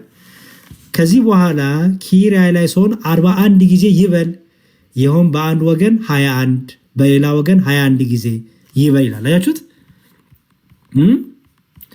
ካህኑ ይህችን የግብረ ሕማማት መጽሐፍ የጻፋትን ያጽፋትን ዓለም በትምህርታችሁ ብሩህ ያደረጉ የነቢያትን የሐዋርያትን ስም በተጻፈበት የጻድቃን ሰማዕታት ስም በተጻፈበት የደናግል መነኮሳት ስም በተጻፈበት በጎ በሆነች በእውነተኛ ገድላቸው ቤተክርስቲያንን ያስጌጧት በተጻፈበት ስም በሰማያት ባለ የወርቅ አምድ እግዚአብሔር ስማቸውን ይጻፍ። ስለ መስቀሉና ስለ ሞቱ ጎኑን በጦር ስለመወጋቱ በሦስተኛው ቀን ስለመነሳቱ ከሚያስ ከሰይጣን ወጥመድ የምህረት አምላክ በየጊዜውና በየሰዓቱ ይጠብቃቸው። በዚህ ዓለምም በሚመጣውም ዓለም ለመለኮት ስለተዋህዶ ስጋው የሕግና የሥርዓት ስለሚሆን ደሙ ለዘላለም በእውነት ይሁን አሜን ይባላል። የ3 ሰዓት ምን ተደረገው? ስግደት ተሰገደ። የ3 ሰዓት ይሄ እንግዲህ ሌሊት 3 ሰዓት ማለት ነው። ከዛ ካህኑ ቡራኬ ይሰጣል። የ3 ሰዓት ጸሎት የ3 ሰዓት ስግደት ተሰገደ ማለት ነው። በጣም ጥሩ። ከዛ በኋላ እዩት ስንት ሰዓት መጣውን? እዩት ሰኞ ከሌሊቱ ደግሞ በ6 ሰዓት አያችሁት? ከሌሊቱ ደግሞ በ6 ሰዓት ካህናት ተሰብስበው የእመቤታችን የ7ቱን ቀን ውዳሴ ማርያም በአንድነት ይጸልዩ። ውዳሴ ማርያም የ7ቱን ቀን ይደርሳል ከሰኞ እስከ ወዲያ ያለው ማለት ነው። አያችሁ? ይሄ ሁሉ ይደረጋል። እንግዲህ ይሄ ሁሉ የሰኞ ነው። እንግዲህ አስተውሉ፣ ገና አላለቀም። የሰኞ አሁን ገና የ6 ሰዓት ላይ ነን። 1 ሰዓት 3 ሰዓት 6 ሰዓት ከዛ 9 ሰዓት መጣ ደግሞ አያችሁት? የ9 ሰዓት ደግሞ መጣ። ይኸው 11 ሰዓት ይቅርታ። ሰኞ ከሌሊቱ በ11 ሰዓት ደግሞ የሚነበብ የነቢዩ የሚክያስ ትንቢት በረከቱ ከኛ ጋር ለዘላለም ትሁን። የ11 ሰዓት ደግሞ አያችሁት? ይሄ ሁሉ ነው እንግዲህ ከሰኞ እስከ ይሄ እንግዲህ የሰኞ ነው። የማክሰኞ ለብቻው አለው፣ የሮብም ለብቻው አለው፣ የሐሙስም ለብቻው አለው። የሐሙስ ደግሞ ለየት ይላል። መልካም። ታዲያ በዚህ ጊዜ በዚህ በሰሙነ ሕማማት ጊዜ እነዚህ ቃላቶች ምን ናቸው? እነዚህ ቃላቶችን ላሳያችሁ። ብዙ ጊዜ ይባላሉ፣ ግን እነዚህ ቃላቶች ታዲያ ምን ናቸው? እነዚህ ቃላቶች አይደለ? ኪራይ ላይሶን እብኖዲ ናይን ኪራይ ላይሶን ታኦስ ናይንን ኪራይ ላይሶን ማስያስ ግዕዝ አይደሉም። አይዘው እነዚህ ማስያስ እብኖዲ ግዕዝ አይደለም። አንዳንድ ሰው ግዕዝ ይመስላል፣ ግዕዝ አይደለም። ኦኬ ትርጉሙን ነግራችኋለሁ። አሁን ጽፋላችሁ፣ ትርጉሙን ኮሜንት ላይ ጽፋላችሁ። ደግሞ የምትፈልጉም መቅራት ትችላላችሁ። ከዛ ፊት ግን 5ቱን ሳምንታን ቶሎ እንሂድባቸው። 5ቱን የዛሬው ሰኞ ሳምንት ምን ይባላል? የዛሬው ሰኞ ሳምንት ሰኞ ምን ትባላለች? ይሄ ሳምንት እያንዳንዱ ስያሜ ያለው ብያቸዋለሁ። ታዲያ ይሄ ሰኞ ምን ይባላል ስንል የመጀመሪያዋ ሰኞ ምን ትባላለች? አምላካችን መድኃኒታችን ኢየሱስ ክርስቶስ ሰው ሆኖ በዚህ ዓለም ሲመላለስ በሆሳና ማግስት ማለት ነው። በሆሳና ማግስት ከቢታንያ ወደ ኢየሩሳሌም ሲገባ 2 ነገሮችን አከናውናል። በደንብ ስሙኝ። ሆሳና ትናንት አክብረናል። ከሆሳና ማግስት በነጋታው ማለት ነው ጌታችን ኢየሱስ ክርስቶስ ወደ ቢታንያ ሲገባ 2 ነገሮችን አድርጓል። 2 ነገሮች። አንደኛው ምንድነው? መርገመ በለስ ትባላል። በለስን የረገመበት ኦኬ። ከቅጠል በስተቀር ፍሬ ያልተገኘባትን ዕፀ በለስ ረግሟል። ከቅጠል በስተቀር ፍሬ ወደ አንድ ዕፀ በለስ መጣ፣ ፍሬ ፈልጎባት መጣ፣ ፍሬ የላትም። ከቅጠል በስተቀር ምንም የላትም። ስለዚህ ያችን በለስ ረገማት። ስለዚህ መርገመ በለስ ይባላል። ስለዚህ ወደ ቢታንያ ሲገባ ስንት ነገር አድርጓችሁ? 2 ነገር አድርጓል። ጻፉልኝ ኮመንት ላይ ሁላችሁ ተሳተፉ፣ ነቃ ብላችሁ ተሳተፉ። ስንት ነገር አድርጓል? ወደ ቢታንያ ሲገባ ከሆሳና መልስ 2 ነገሮች። የመጀመሪያው ምንድነው? መርገመ በለስ ኦኬ። ያችን ፍሬ ያልተገኘባትን በለስ ምን አድርጓታል? ረግሟታል። ኦኬ ፍሬ ያልተገኘባትን በለስ ረግሟታል። ሁለተኛው ደግሞ ወደ ቤተ መቅደስ ገብቶ የሚሸጡትንና የሚለውጡትን ደግሞ አስወጥቷል። ኦኬ አንጾተ ቤተ መቅደሱን ያነጻበት በቤተ መቅደስ የነበሩትን ሸዋጮች በቤተ መቅደስ የነበሩትን ለዋጮች፣ ነጋዴዎች፣ ሌቦች፣ አጭበርባሪዎች ሁሉ ምን ያደረገበት? ገርፎ ያስወጣበት። ስለዚህ ሁለት ነገር አድርጓል ማለት ነው። ምን አድርጎታል? አንደኛው በለስን ረግሟታል፣ መርገመ በለስ ያላት ማለት ነው። ሁለተኛው ደግሞ ምንድነው? ቤተ መቅደሱ ምን አድርጎታል? ከነጋዴዎች፣ ከለዋጮች፣ ከሸቃጮች፣ ከሌቦች፣ ከነጋዴዎች፣ ከዘራፊዎች ምን ያነበት ነው? ያነጻበት። ስለዚህ አንጾተ ቤተ መቅደስ ወይም ቤተክርስቲያን በሉት እና ደግሞ ከዛስ ቤተ መቅደስ የሚላዙት ቤተክርስቲያን እንኳን ገና በዛ ጊዜ የክርስቲያኖች ህብረት አልነበረም፣ ገና ነው። እሺ አንጾተ ቤተ መቅደስ ከዛ ደግሞ መርገመ በለስ እናታለን ማለት ነው። እሺ ይሄን የምታገኙት ማቴዎስ ወንጌል ምዕራፍ 21 ከቁጥር 12 ማቴዎስ ወንጌል ጥቅስ ጻፉ። ምዕራፍ 21 ከቁጥር 12 እና ሉቃስ ወንጌል ምዕራፍ 19 ታገኛላችሁ። ኦኬ እንዲሁም ቅዱስ ማቴዎስ በዛ በማቴዎስ ወንጌል ላይ ሲገልጥልን በማግስቱ ተራበ የሚል ቃል አስቀምጦና በወንጌሉ ላይ በመጀመሪያ ቃል እንደነበረ ያ ቃል ቀዳማዊ ሆኖ ኢየሱስ ክርስቶስ ወደዚህ ምድር እንደመጣ ይነግረናል። ዮሐንስ ወንጌል ታውቃላችሁና ያ አምላካችን ኢየሱስ ክርስቶስ ሲያስተምር ምን አለ? እኔ የኔስ መብል የላከኝን የአባቴን ፍቃድ አደርግ ዘንድ። አስተውሉ። በዮሐንስ ወንጌል ምዕራፍ 4 ከቁጥር 34 ላይ የኔ መብል አለ ጌታ ምን አለ? የኔስ መብል የላከኝን የአባቴን ፍቃድ አደርግ ዘንድ ስራውን እፈጽም ዘንድ ነው ሲል ተናግሯል። ታዲያ ተራበ ለምን አለ? ምክንያቱም ተርቦን ወደዛች በለስ የሄደው አይደለ? ታዲያ ተራበ ለምን አለ ቢሉ በበለስ አርጎ የተነገረ ማንን ነው? ሊያድነን ሊፈውሰን ስለኛ ፍቅር እኛን መፈለጉን እኛን ማፍቀሩን እኛን መራቡን ለማጠየቅ በበለስ ምክንያት በለስ በእስራኤል ትመሰላለችና በእስራኤል ትመሰላለችናና ያን ሁሉ በፍቅሩን የገለጠበት ስለሆነ ያችን በለስ ፍሬ ቢያጣባት ያችን በለስ የረገመባት። ስለዚህ ሰኞ ምን ትባለች ማለት ነው? ሁለት ነገር ተደርጎበታል አልኳችሁ። አንደኛው ቤተ መቅደሱን ከነጋዶች፣ ከቀራጮች፣ ከሌቦች፣ ከለዋጮች ያነጻበት። የአባቴ ቤት የጸሎት ቤት ትባላለች፣ እናንተ ግን የወንበዶች ዋሻ አደረጋችሁት ብሎ ከቤተ መቅደስ ያባረረበት። ሁለተኛ ደግሞ ምንድናት አልኳችሁ? መርገመ በለስ ምን የተደረገችበት በለስ ያቺ በለስ ፍሬ አይገኝብሽ ብሎ የረገመበት። ስለዚህ ሰኞ ዕለት እነዚህን ሁለቱን እናስባለን ማለት ነው። ወይም ዛሬ ግልጽ ነው። ያዛችሁ አይደል? ሁለቱን ያዛችሁ። ሁለቱን ያዛችሁ። እንግዲህ ከዚህ ምን እንማራለን ስንል ፍሬ ማፍራት አለብን። አያችሁ ዮሐንስ ወንጌል ምዕራፍ 15 ቁጥር 1 ላይ በእኔ ያለውን ፍሬ የማያፈራውን ያስወግዷል ብሏል። ስለዚህ ፍሬ ይጠበቅብናል። ክርስቲያኖች ክርስቶስን ወዳጅ ነን እያልን የክርስቶስ ነን እያልን ክርስቲያኖች ነን እያልን በዝሙት በዘፈን በምንፍቅና በክህደት በተለያየ ነገሮች በዓለማዊ በስጋ ሀሳብ ብንመላለስ እርሱ ክርስቶስ እንደዚህ አይነት ቅርንጫፍ አይፈልግም። ስለዚህ ማድረግ አለብን፣ ያችን ፍሬ ማፍራት አለብን። ፍሬ የተባለች ምንድናት? ፍቅር፣ ትህትና፣ ይቅርታ፣ ደግነት፣ ቸርነት፣ ንስሐ። እነዚህ ምንድናቸው? ፍቅር የመንፈሳዊ ፍሬ ይባላሉ። ከሁሉ ደግሞ ፍቅር ትበልጣለችና እምነት፣ ተስፋ፣ ፍቅር እነዚህ ጸንተው ይኖራሉ። ከሁሉ በላይ ግን ማን ይበልጣል? ፍቅር ይበልጣል። ስለዚህ ሰኞ መርገመ በለስና ቤተ መቅደሱን ያነጻበት ቀን ትባላለች ማለት ነው። ኦኬ ማቴዎስ ወንጌልን አይተናል። ማቴዎስ ወንጌል ምዕራፍ 21 ሰጧችሁ። ማቴዎስ ወንጌል ምዕራፍ 21 ከቁጥር 12 እስከ 17፣ ማርቆስ ወንጌል ምዕራፍ 11 ከቁጥር 17 እና የሉቃስ ወንጌል ምዕራፍ 19 ጀምሮ አንብቡት። እንዲሁም ማቴዎስ ወንጌል ምዕራፍ 3 ከቁጥር 8። እነዚህን ሁሉ አንድ ላይ አንብቡት ማለት ነው። መልካም ማክሰኞ ደረስን። ማክሰኞ ደግሞ ምን ትባላለች? በማክሰኞ ደግሞ በዚህች ዕለት አምላካችን ኢየሱስ ክርስቶስ ያስተማረበት ቀን ነው። ስለዚህ ምን ትባላለች? የትምህርት ቀን ትባላለች። ማክሰኞ ምን አልኳችሁ? ማክሰኞ የትምህርት ቀን ነገ ማለት ናት። የትምህርት ቀን ትባላለች። የትምህርት ቀን አስተያዙ። የትምህርት ቀን አልኳችሁ ማክሰኞ። የትምህርት ቀን ለምን የተባለችው ማስረጃዎች ስታችሁ በማቴዎስ ወንጌል ምዕራፍ 21 ከቁጥር 28፣ የማቴዎስ ወንጌል ምዕራፍ 25 ከቁጥር 46፣ የማርቆስ ወንጌል ምዕራፍ 12 ከቁጥር 12 እና በሉቃስ ወንጌል ምዕራፍ 20 ከቁጥር 9። በእነዚህ ክፍሎች ላይ ስታገኙ አምላካችን ኢየሱስ ክርስቶስ የተለያዩ ትምህርቶችን አስተምሯል። በጣም የሚደንቁ ትምህርቶችን አስተምሯል። በቤተ መቅደስ ለረጅም ሰዓት ለረጅም ጊዜያቶች ሲያስተምርበት የነበረ ነው። ኦኬ ስለዚህ ምን ተባለ? የትምህርት ቀን ተባለ ማለት ነው።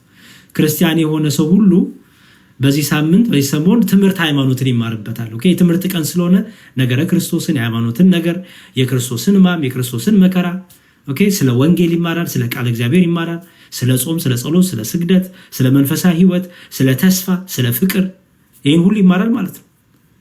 ስለዚህ ምን ይባላል? የትምህርት ቀን ይባላል። ስለዚህ በዚህ ዕለት ኢየሱስ ክርስቶስ ይህን ሲያስተምር ትዝ ይላችሁ እንደሆነ ሊቀ ካህናቶቹ ፈሪሳኖቹ በጣም ይደመሙና ይገረሙ ነበር እና በማን ስልጣን ነው የምታስተምረው ተብሎ ጠይቋል።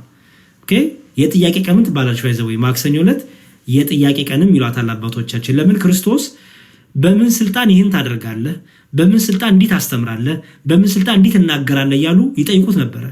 የትምህርት ቀን ይባላል፣ ደግሞ የጥያቄ ቀንም ይባላል። ኦኬ ትምህርት ብቻ ሳይሆን ደግሞ የጥያቄ ቀን ይባላል። ጠያቂዎቹ የካህናት አለቆችና የህዝብ አለቆች ናቸው። እና ጥያቄው ምን ነበረ? በማን ስልጣን ይህን ታደርጋለህ? ይህንን ስልጣን ከወዴት አገኘኸው? የሚል ጥያቄ ነበር ጌታችን የሚጠይቁት። ኦኬ ስለዚህ ክርስቶስ አምላካችን ሁለት ነገሮችን አከናውኗል በዚህ ቀን ማለት ነው። አንደኛ አስተምሯል፣ ሁለተኛ ደግሞ ጥያቄም ደግሞ ተቀብሎ ጥያቄያቸውን ደግሞ ሲመልስላቸው ነበረ እንደሚገባቸው። ለተንኮል የመጡትን የልቦናቸውን ነገር ስለሚያውቅ በእነሱ ተንኮል ክፉ ወጥመድ ላለመውደቅ ምን ያደርግ ነበረ? በሚገባቸው መልስ ይመልስላቸው ነበረ። ስለዚህ ድንቅ ሲያደርግ ሲያስተምር በምን ስልጣንና በምን ኃይል ይህን ታደርጋለህ ብለው አምላካችን ኢየሱስ ክርስቶስን ጠይቀውታል። ኦኬ ስለዚህ ጌታችን ይህን የፈሪሳውያንን ጠማማ ሐሳብ ስለሚያውቅ ምን ብሎ ጠየቃቸው? ትዝ ይላችሁ እንደሆነ ምን ብሎ ጠየቃቸው? የዮሐንስ ጥምቀት ከየት ነው አላቸው። ከሰማይ ነው ወይስ ከምድር አላቸው። ያችሁ በምን ስልጣንና በምን ኃይል ማን ነው ይህን ስልጣን የሰጠ? እንድትፈውስ፣ እንድታድን፣ ሙት እንድታስነሳ፣ እንድታስተምር፣ እኔና አብ አንድ ነን እንድትል ማን ነው ይህን ስልጣን የሰጠ? ማን ነው ይህን ድንቅ ነገር እንድታደርግ ስልጣን የሰጠ አሉት ጌታ። ስለዚህ የጥያቄ ቀን ትባላለች ሐሙስ፣ የትምህርት ቀንም የጥያቄ ቀንም ትባላለች። ስለዚህ ኢየሱስ ክርስቶስ ምን አላቸው? ጠማማ ልብ ይዞ ስለሚጠይቁት ጠማማ ልብ ይዞ ስለመጡ ምን አላቸው ጌታ? የዮሐንስ ጥምቀት የመጥምቁ ዮሐንስ ማለት የዮሐንስ ጥምቀት ከሰማይ ናት ከምድር ናት አላቸው። አያችሁ ከሰማይ ናት ከምድር ናት። ዮሐንስ ማን አዘዘው? ዮሐንስ እንዲያጠምቅ ስልጣን የተቀበለው ከሰማይ ነው ከምድር ነው አላቸው። የዛን ጊዜ ጌታችን ኢየሱስ ክርስቶስ ይህን ጥያቄ ቢመልስላቸው ግራ ገባቸው እና ምክንያቱም አስተውሉ ከሳሾቹ ዓላማቸው ምንድነው? ከጌታ የሆነ ነገር ተናግሮ ከኔ ነው ቢል ይኸው እኔ በራሴ እኔ በቃ እንዲህ ነኝ እያለ ስለ ራሱን ሾሞ ራሱን አንግሶ ራሱ ብለው ሊከሱት ነው። አያችሁ ስለዚህ ጌታችን ኢየሱስ ክርስቶስ ምን አደረገ ማለት ነው? ከሰማይ ነው ካሉት የዮሐንስን ጥምቀት ታዲያ ለምን አላመናችሁበትም ይላቸዋል። አስተውሉ ምክንያቱም የዮሐንስን ጥምቀት አያቀበሉ ነበር፣ አያምኑ ነበር። እነዚህ ፈሪሳውያን ዮሐንስን በጣም ይቃወሙት ነበር ታውቃላችሁ። ስለዚህ ጌታችን ምን አላቸው? ዮሐንስ ያጠመቀው በምን ስልጣን ነው? ስልጣኑን ከሰማይ ነው ከምድር ነው አላቸው። ሄዶ ዞር አሉ ተማከሩና እንዴ ከሰማይ ነው ብንል ለምን አልተቀበላችሁትም ይለናል። አያችሁ ከሰማይ ነው ካልን ለምን አልተቀበላችሁትም ይለናል። ከምድር ነው ከሰው ነው ብንል ደግሞ ህዝቡ ዮሐንስን እንደ አባት ይፈሩት እንደ መምህር ያከብሩት ነበርና ህዝቡ እንዳይጠላቸው ፈሩ። ስለዚህ ብለው መለሱ ከወዴት እንደሆነ አናቅም አሉ። አያችሁ ምን ያህል ፈሪሳውያን ብልጦች እንደሆኑ። በጠማማ ልብ መጡ። ጌታም ደግሞ በልባቸው ጥመት ልክ መለሰላቸው። ምን ብሎ? የዮሐንስ ጥምቀት ከሰማይ ናት ከምድር ናት አላቸው። ከሰማይ ነው ካሉ እንዳልኳችሁ ምን ሊሉ ነው? ታዲያ ለምን አልተቀበል ለምን ትቃወሙታላችሁ ሊላቸው ነው። ከምድር ነው ካሉ እንዴ ያ ሁሉ ሰው ደግሞ ይወደዋል፣ ይከተለዋል፣ ያዳምጠዋል። ስለዚህ ምን አደረጉ? አናቅም አሉ። እርሱም ስለዚህ ምን አላቸው ኢየሱስ ክርስቶስ? እኔም በማን ስልጣንና በምን ስልጣኔ እንደማደርግ አልነግራችሁም አላቸው። ኦኬ አልነግራችሁም አላቸው። ስለዚህ ይህን ጥያቄ መጠየቃቸው እርሱ የሚያደርጋቸውን ተግባራት ሁሉ በስልጣኑ እንደሚያረጋተውት አይደለም፣ ይልቁንም ምን ለማድረግ ነው? በልባቸው ክፋትና ጥርጥር ስለነበረባቸው ነው። ስለዚህ ይህቺ ማክሰኞ ምን ትባላለች ማለት ነው? የትምህርትና የጥያቄ ቀን ትባላለች። እሺ ሰኞ ምን አልናት? ቶሎ መልሱልኝ። ሰኞ ምን አልናት? ሰኞ ምን ተባለች? ሰኞ ሁለት ነገር ተደርጎባታል። ምን? ምን ተደርጎባት ሰኞ መርገመ በለስ በለስ የተረገመችበት እና ደግሞ ቤተ መቅደሱን ለዋጮችን ቀራጮችን ለሻጮችን ገርፎ ያወጣበት ኦኬ ቤተ መቅደሱን ያነጻበት። ማክሰኞ ደግሞ ምን ትባላለች? የትምህርትና የጥያቄ ቀን ትባላለች። ማክሰኞ በቤተ መቅደስ ያስተማረበት ድንቅ ድንቅ ነገሮችን የተናገረበት ኦኬ ድንቅ ድንቅ ነበር ያደረገበት። ከዛ ፈሪሳያኑ ደግሞ መጥተው ይህን በማን ስልጣን ታደርጋለህ ብለው የጠየቁበት እርሱም ደግሞ በልባቸው ጥመት በልባቸው ክፋት ተንኮል ስላሰቡ ዮሐንስን ጠይቋቸው ዮሐንስን አናቅም ቢሉት ይሄንንም አልነግራችሁም አላቸው። ልባቸው ክፋት ልባቸው ጥመት ስለነበረ ማለት ነው። ስለዚህ ማክሰኞ የትምህርት ቀን ወይም የትምህርትና የጥያቄና መልስ ወይም የጥያቄ ቀን ትባላለች። በጣም ጥሩ። ረቡዕ ደረስን። ረቡዕ ደግሞ ትባላለች። ረቡዕ ደግሞ ትባላለች። የረቡዕ ደግሞ የምናገኘው በቅዱስ ማቴዎስና በቅዱስ ማርቆስ እንደተመዘገበልን ሮብ 3 ነገሮች ተፈጥሯል። ሮብ ዕለት 3 ነገሮች ተፈጥሯል። አንደኛ የካህናት አለቆች፣ የሕዝብ ሽማግሌዎች፣ ጸሐፍትና ፈሪሳውያን በጌታችን ላይ ተማክረዋል። ጌታችንን ለማያሳዝ ጌታችንን አሳልፎ እንዲሰጣቸው ይሁዳንም ጨምሮ የሸንጎ አባላት፣ የሊቀ ካህናቶቹ፣ የሕዝብ ሽማግሌዎች ሁሉ ጸሐፍት ፈሪሳውያን ተሰብስበው ምን ያደርጉበት ነው? ጌታችንን ለመያዝ እንዴት እናያዘው እያሉ ፕላን ያወጡበት እቅድ ያወጡበት ቀን ነው። ኦኬ ስለዚህ ምን ይባላል? ሮብ የተማከሩበት ቀን፣ ጌታችንን ለመያዝ የተማከሩበት ምክረ አይሁድ ይባላል። ምክረ አይሁድ ተብሎ ይጠራል። ኦኬ ስለዚህ ነው ሮብና ዓርብ እኮ የምንጾመው ጌታችን ኢየሱስ ክርስቶስን ሮብ ዕለት ለመያዝ ምን ያደርጉበት ነው? የተማከሩበት ምን አይደለ? ስለዚህ ምክረ አይሁድ ይባላል። ኦኬ ምክረ አይሁድ። ስለዚህ 3 ነገር ተደርጓል ሮብ ዕለት። የመጀመሪያው ምክረ አይሁድ ኦኬ የሕዝብ አለቆች ጸሐፍት ፈሪሳውያን ምን ያደርጉበት ተሰብስበው ጌታችንን ለመያዝ የተማከሩበት ነው። ሁለተኛው ደግሞ ምን ተደርጓል? ጌታችን በስምዖን ዘለምጽ ቤት ኦኬ ሳለ አንዲት የተጸጸተች ሴት ሽቱ እግሩን የቀባችበት ይላችኋል። እንደውም ምንም የሚል መዝሙር አለን። በሩን ቢዘጋብኝ ስምዖን ጨክኖ ዝቅ አድርጎ ቢያየኝ ከአይሁድ ጋር ሆኖ እንድቀርብ ወደሱ አዘዘ ጌታዬ እግሩን አጥበዋለሁ ወድቄ በእንባዬ እያለ ባለውለታዬ ይቺ ሴት ትዝታችኋለች። ሲገፈትሯት የነበረችው የተናቀች ናት። ይቺ እኮ እንዲህ ናት፣ ዘማዊ ናት እያሉ ሲገፋት የነበረችው ይቺ ሴት ደግሞ እግሩን መታ በሽቱ ንስሐ የገባችበት በሽቱ ያን ውድ ሽቱ ሰብራ በእግሩ ላይ ያፈሰችበት በእንቧ እግሩን ያጠበችበት ነው። 2 ነገር ነገርኳችሁ። አንደኛው ምንድነው አልኳችሁ? ምክረ አይሁድ ጸሐፍት ፈሪሳውያን ጌታችንን ለመያዝ ምን ያደርጉበት? የተማከሩበት። ሁለተኛው ደግሞ ያቺ ባለሽቷ ማርያም ምንላት? ከ8ቱ ማርያሞች አንዷ ማርያም ባለሽቷ ማርያም የምትባለው ይቺ ባለሽቱ ማርያም ኦኬ ይቺ ባለሽቱ ማርያም ጌታችን እግሩን ደግሞ በእንቧ ያጠበችበት ነው ማለት ነው በስምዖን ቤት። ሶስተኛው ደግሞ ከዳተኛው አይሁድ ጌታችን አሳልፈው ለመስጠት ከጸሐፍት ፈሪሳውያንና ከካህናት አለቆች ዘንድ 30 ብር ለመቀበል የተስማማበት። አስተውሉ፣ 30 ብር ለመቀበል የተስማማበት። ስለዚህ 3 ነገር ሮብ ዕለት ተፈጥሯል ማለት ነው። ስለዚህ ሮብን በ3 ነገር እናስብበታለን። ምክረ አይሁድ፣ ባለሽቱ ማርያም እግሩን ያጠበችበትና በእንባ፣ ከዛ ደግሞ ሶስተኛው ምንድን ነው አልኳችሁ? ይሁዳ 30 ብርን ለመቀበል የተስማማበት ቀን ነው ሮብ ዕለት። ስለዚህ ሮብ ዕለት እነዚህ 3 ነገሮች እናስባለን ማለት ነው። ምን ማለት 3 ሲጻፉልኝ 3ቱን ነገሮች ምንድን ያልኳችሁ ምን ናቸው? 3ቶቹ አንደኛ ምክረ አይሁድ፣ ሁለተኛ በስምዖን ቤት ያቺ ባለ ሽቷ ማርያም መታ በእግሮቹን በእንባ አጥባ ሽቷን ሰብራ ንስሐ የገባችበት፣ ሶስተኛ ደግሞ ይሁዳ ጌታችን አሳልፎ ለመስጠት በ30 ብር የተስማማበት ነው። መልካም እሺ፣ በጣም ጥሩ። ይሄንን የምታገኙት እነዚህን ጥቅሶች የምታገኟቸው ጥቅስ ልስታችሁ። አንደኛ ማቴዎስ ወንጌል ምዕራፍ 26 ማቴዎስ ወንጌል ምዕራፍ 26 ከቁጥር 3 እስከ 16 ማቴዎስ ወንጌል ምዕራፍ 26 ከቁጥር 3 እስከ 16 ኦኬ።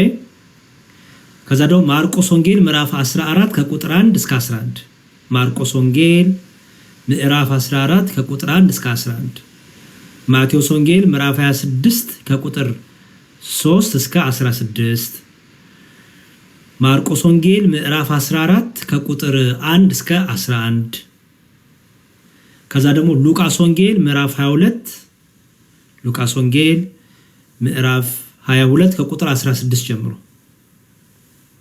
ኦኬ። ማቴዎስ ወንጌል ምዕራፍ 26 ከቁጥር 24 ላይም ይሄን ሉቃስ ታገኛላችሁ ማለት ነው። እስካሁን ነገርኳችሁ ሶስቱን አጠቃሎ ይዞላችኋል ይሄ። ስለዚህ ሮብ ዕለት እነዚህ ሁሉ ነገሮች ተፈጥረዋል ተደርገዋል ማለት ነው። ግልጽ ነው። ሮብ ዕለት እነዚህ ነገሮች ሁሉ ተፈጥረዋል ተደርገዋል። ቸኮልኩባችሁ? ጥሩ ነው ጥሩ ነው። ተመችቷችኋል? ቸኮልኩባችሁ? ደግ ነው። ጥሩ ነው ጥሩ ነው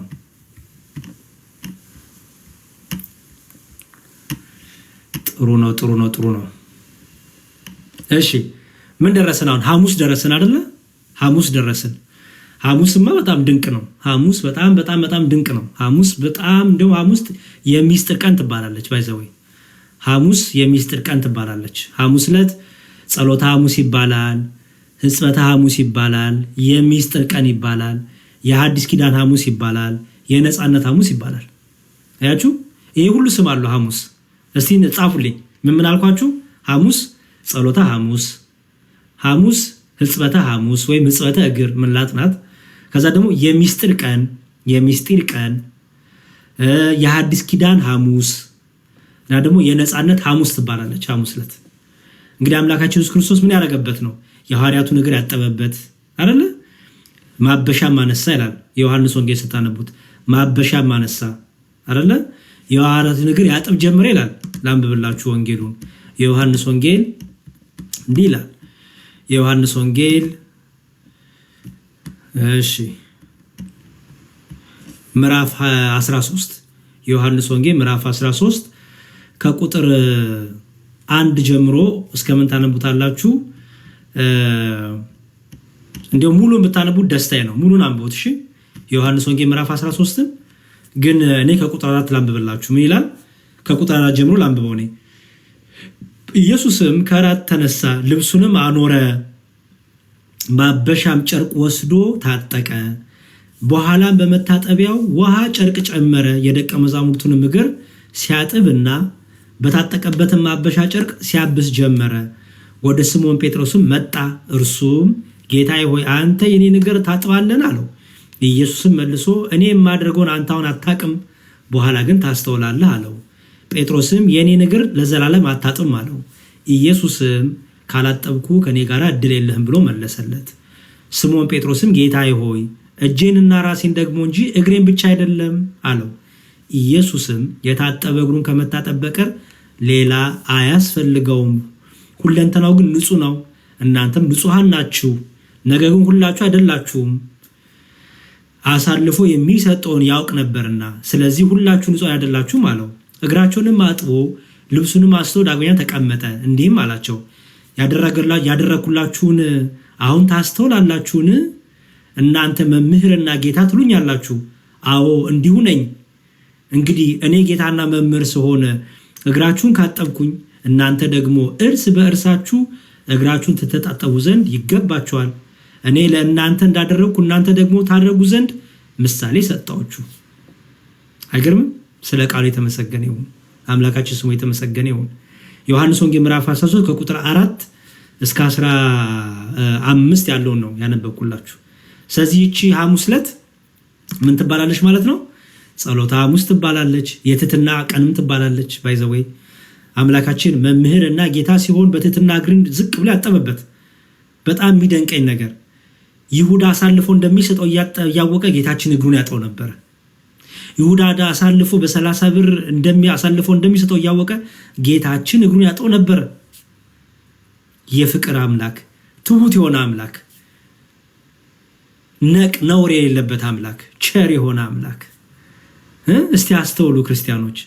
ማንን ዛሬ እኛኮ ኢጓችን፣ ትዕቢተኝነታችን፣ ትምክህታችን አይደለ ስንንደፋደፍ እኔ ትክክል ነኝ ለማለት እኔ እንድኔ ለማለት ኢጎ፣ ጉረኝነት፣ ትምክህት፣ በቃ ኃይለኝነት፣ ጀግንነት።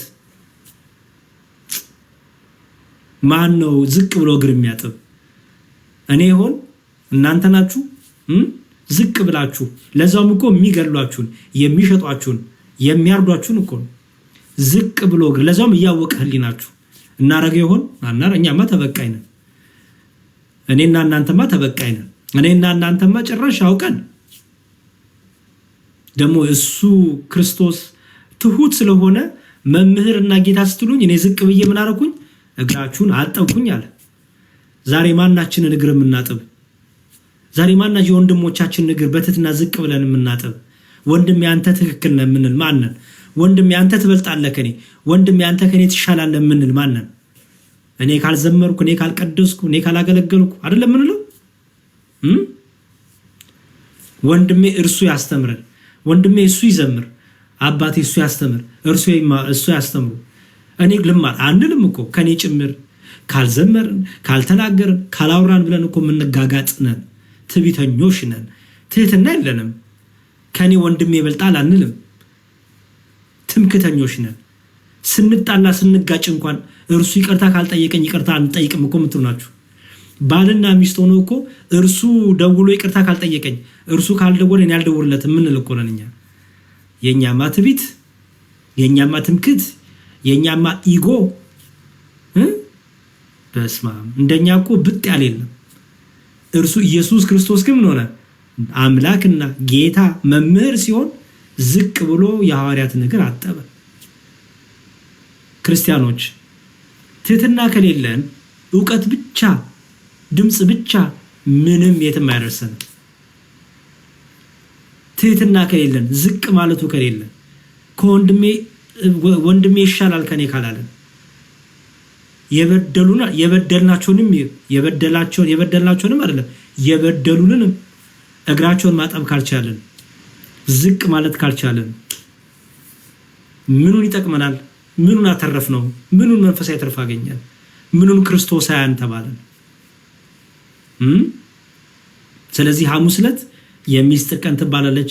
ክቡር ሥጋውን ክቡር ደሙን ለሐዋርያቱ ሥርዓት ያስተማረ የማቴዎስ ወንጌል ምዕራፍ 26 ከቁጥር 26 ጀምሮ አንብቡ። ትህትናን ያስተማረበት። ስለዚህ ጸሎተ ሐሙስ ይባላል። ሕጽበተ እግር ያደረገበት ነው። ሕጽበተ ሐሙስ የሚስጥር ቀን ይባላል።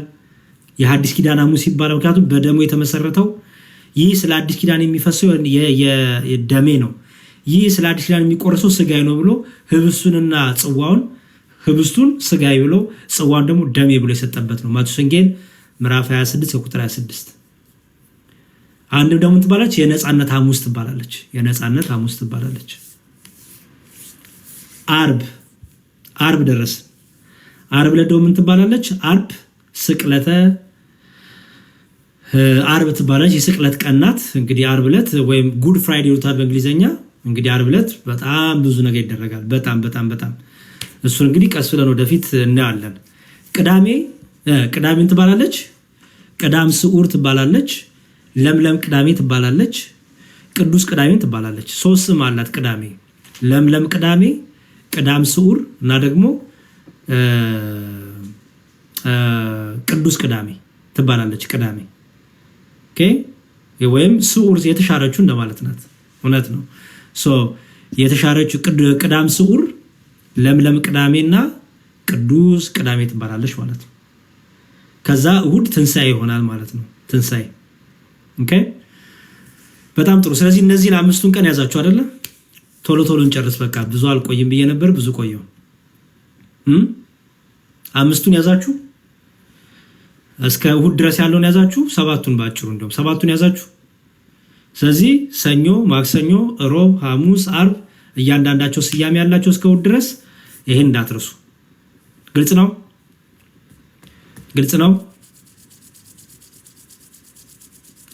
አርብንማ ስቅለት እኮ አለን። አርብ ዕለት ስቅለት የጌታችን ሕማም መከራ የምናስብበት የምንሳተፍበት፣ በጾም በጸሎት በስግደት አብዝተን የምንሰግድበት፣ በተለይ የጌታን መከራ ብቻ የምናስብበት ነው።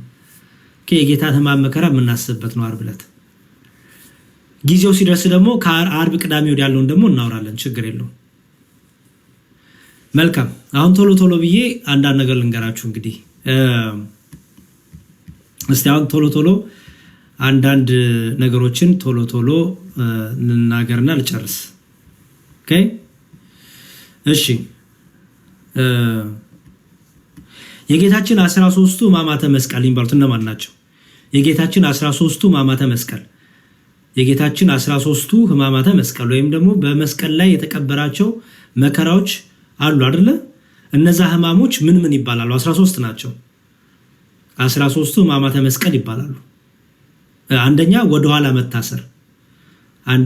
ወደኋላ መታሰር፣ እጁን ወደኋላ አስረውት ነበረ ጌታን። ሁለተኛ በገመድ መሳብ። ኦኬ፣ በገመድ ይጎትቱት ወደፊትና ወደኋላ ያዳፉት ነበረ ጌታችንን። ኦኬ፣ እጁን አስረውታል ወደኋላ መታሰር ወይም 13ቱ ሕማማተ መስቀል ይባላል። 13ቱ ሕማማተ መስቀል ጻፉ። የመጀመሪያው ወደኋላ መታሰር፣ ሁለተኛ በገመድ መሳብ። ኦኬ፣ ወደፊትና ወደኋላ እያደረጉ አንገት ውስጥ ገመድ አድርገው ጌታችን ወደፊት ወደኋላ ይጥሉት ነበረ። ሶስተኛው ደግሞ በምድር ላይ መውደቅ፣ በምድር ላይ ወድቋል። ወደፊት ወደኋላ እያደረጉ እያጸኑበት መከራውን ደግሞ እርጥብ እንጨት ስላሸከሙት ደግሞ ብዙ ሕማም መከራ ተቀብሏል ጌታ። እነዚህ ምን ይባላሉ? 13ቱ ሕማማተ መስቀል። ስለዚህ አንደኛው ወደኋላ መታሰር፣ ሁለተኛው በገመድ መሳብ ወይም አንገቱ ላይ ወደፊት ወደኋላ በገመድ ይስቡት ነበር። ሶስተኛው ደግሞ በምድር ላይ ይወድቅ ነበረ፣ በምድር ላይ መውደቅ። አራተኛው ደግሞ በእግረ አይሁድ መረገጥ። ኦኬ፣ በእግሮቻቸው ይረግጡት ነበረ ጌታን፣ በእግረ አይሁድ መረገጥ አራተኛው። አምስተኛው ደግሞ ከምሰሶ ጋራ ያላትሙት ነበረ። ኦኬ፣ ከምሰሶ ጋራ ያላትሙት ነበረ። ስድስተኛው ደግሞ በጥፊ መቱት ነበረ። በጥፊ መታ ነበረ ጌታ፣ በጥፊ መቱት ነበረ። ሰባተኛው ደግሞ ጀርባውን በጅራፍ ይገርፉት ነበረ ጌታችንን፣ ጀርባውን በጅራፍ ይገርፉት ነበረ። ስምንተኛው ራሱን በዱላ ይመቱት ነበረ። ኦኬ፣ ራሱን በዱላ ይመቱት ነበረ። እሾህ አስገብተው ትዝ ይላችኋል፣ ይመቱት ነበረ ጌታችንን፣ በዱላ ይመቱት ነበረ። ዘጠነኛው የሾህ አክሊል ደፍተውበት ነበረ። ኦኬ፣ የሾህ አክሊል ደፍተውበት ነበረ። አስረኛው መስቀል አሸክመውት ነበረ ጌታችንን፣ መስቀል አሸክመውት ነበረ። 11ኛው በችንካር ቸንክረውት ነበረ። ኦኬ፣ በችንካር ቸንክረውት ነበረ። 12ኛው በመስቀል ላይ ሰቅለውት ነበረ። 13ኛው መራራ ሐሞትን አጠጥተውት ነበር። እነዚህ ምን ይባላሉ? 13ቱ ሕማማተ መስቀል ይባላሉ ማለት ነው። 13ቱ ሕማማተ መስቀል። ልድገምላችሁ ወይስ ይዛችሁታል? ይደገም ወይስ ይዛችሁታል? ልድገምላችሁ ወይስ ይዛችሁታል? ይደገም። እሺ ይደገም። 13ቱ ሕማማተ መስቀል የምናላቸው ወደኋላ መታሰር፣ ወደኋላ ጌታችን አስረውት ነበር። ከዛ ደግሞ በገመድ ይስቡት ነበረ። ወደፊትና ወደኋላ ገመድ ከተው ይስቡት ነበረ። ሶስተኛው ደግሞ በምድር ላይ ወድቆ ነበረ። ኦኬ፣ በምድር ላይ ወድቆ ነበረ። አራተኛው በእግረ አይሁድ ይረገጥ ነበረ። አምስተኛው ከምሰሶ ጋር ያላትሙት ነበረ ጌታችንን፣ ያላትሙት ነበረ። ስድስተኛው ደግሞ በጥፊ ይመቱት ነበረ። ሰባተኛው ደግሞ በጅራፍ ጀርባውን ገርፈውታል። ስምንተኛው ራሱን በዱላ መተውታል።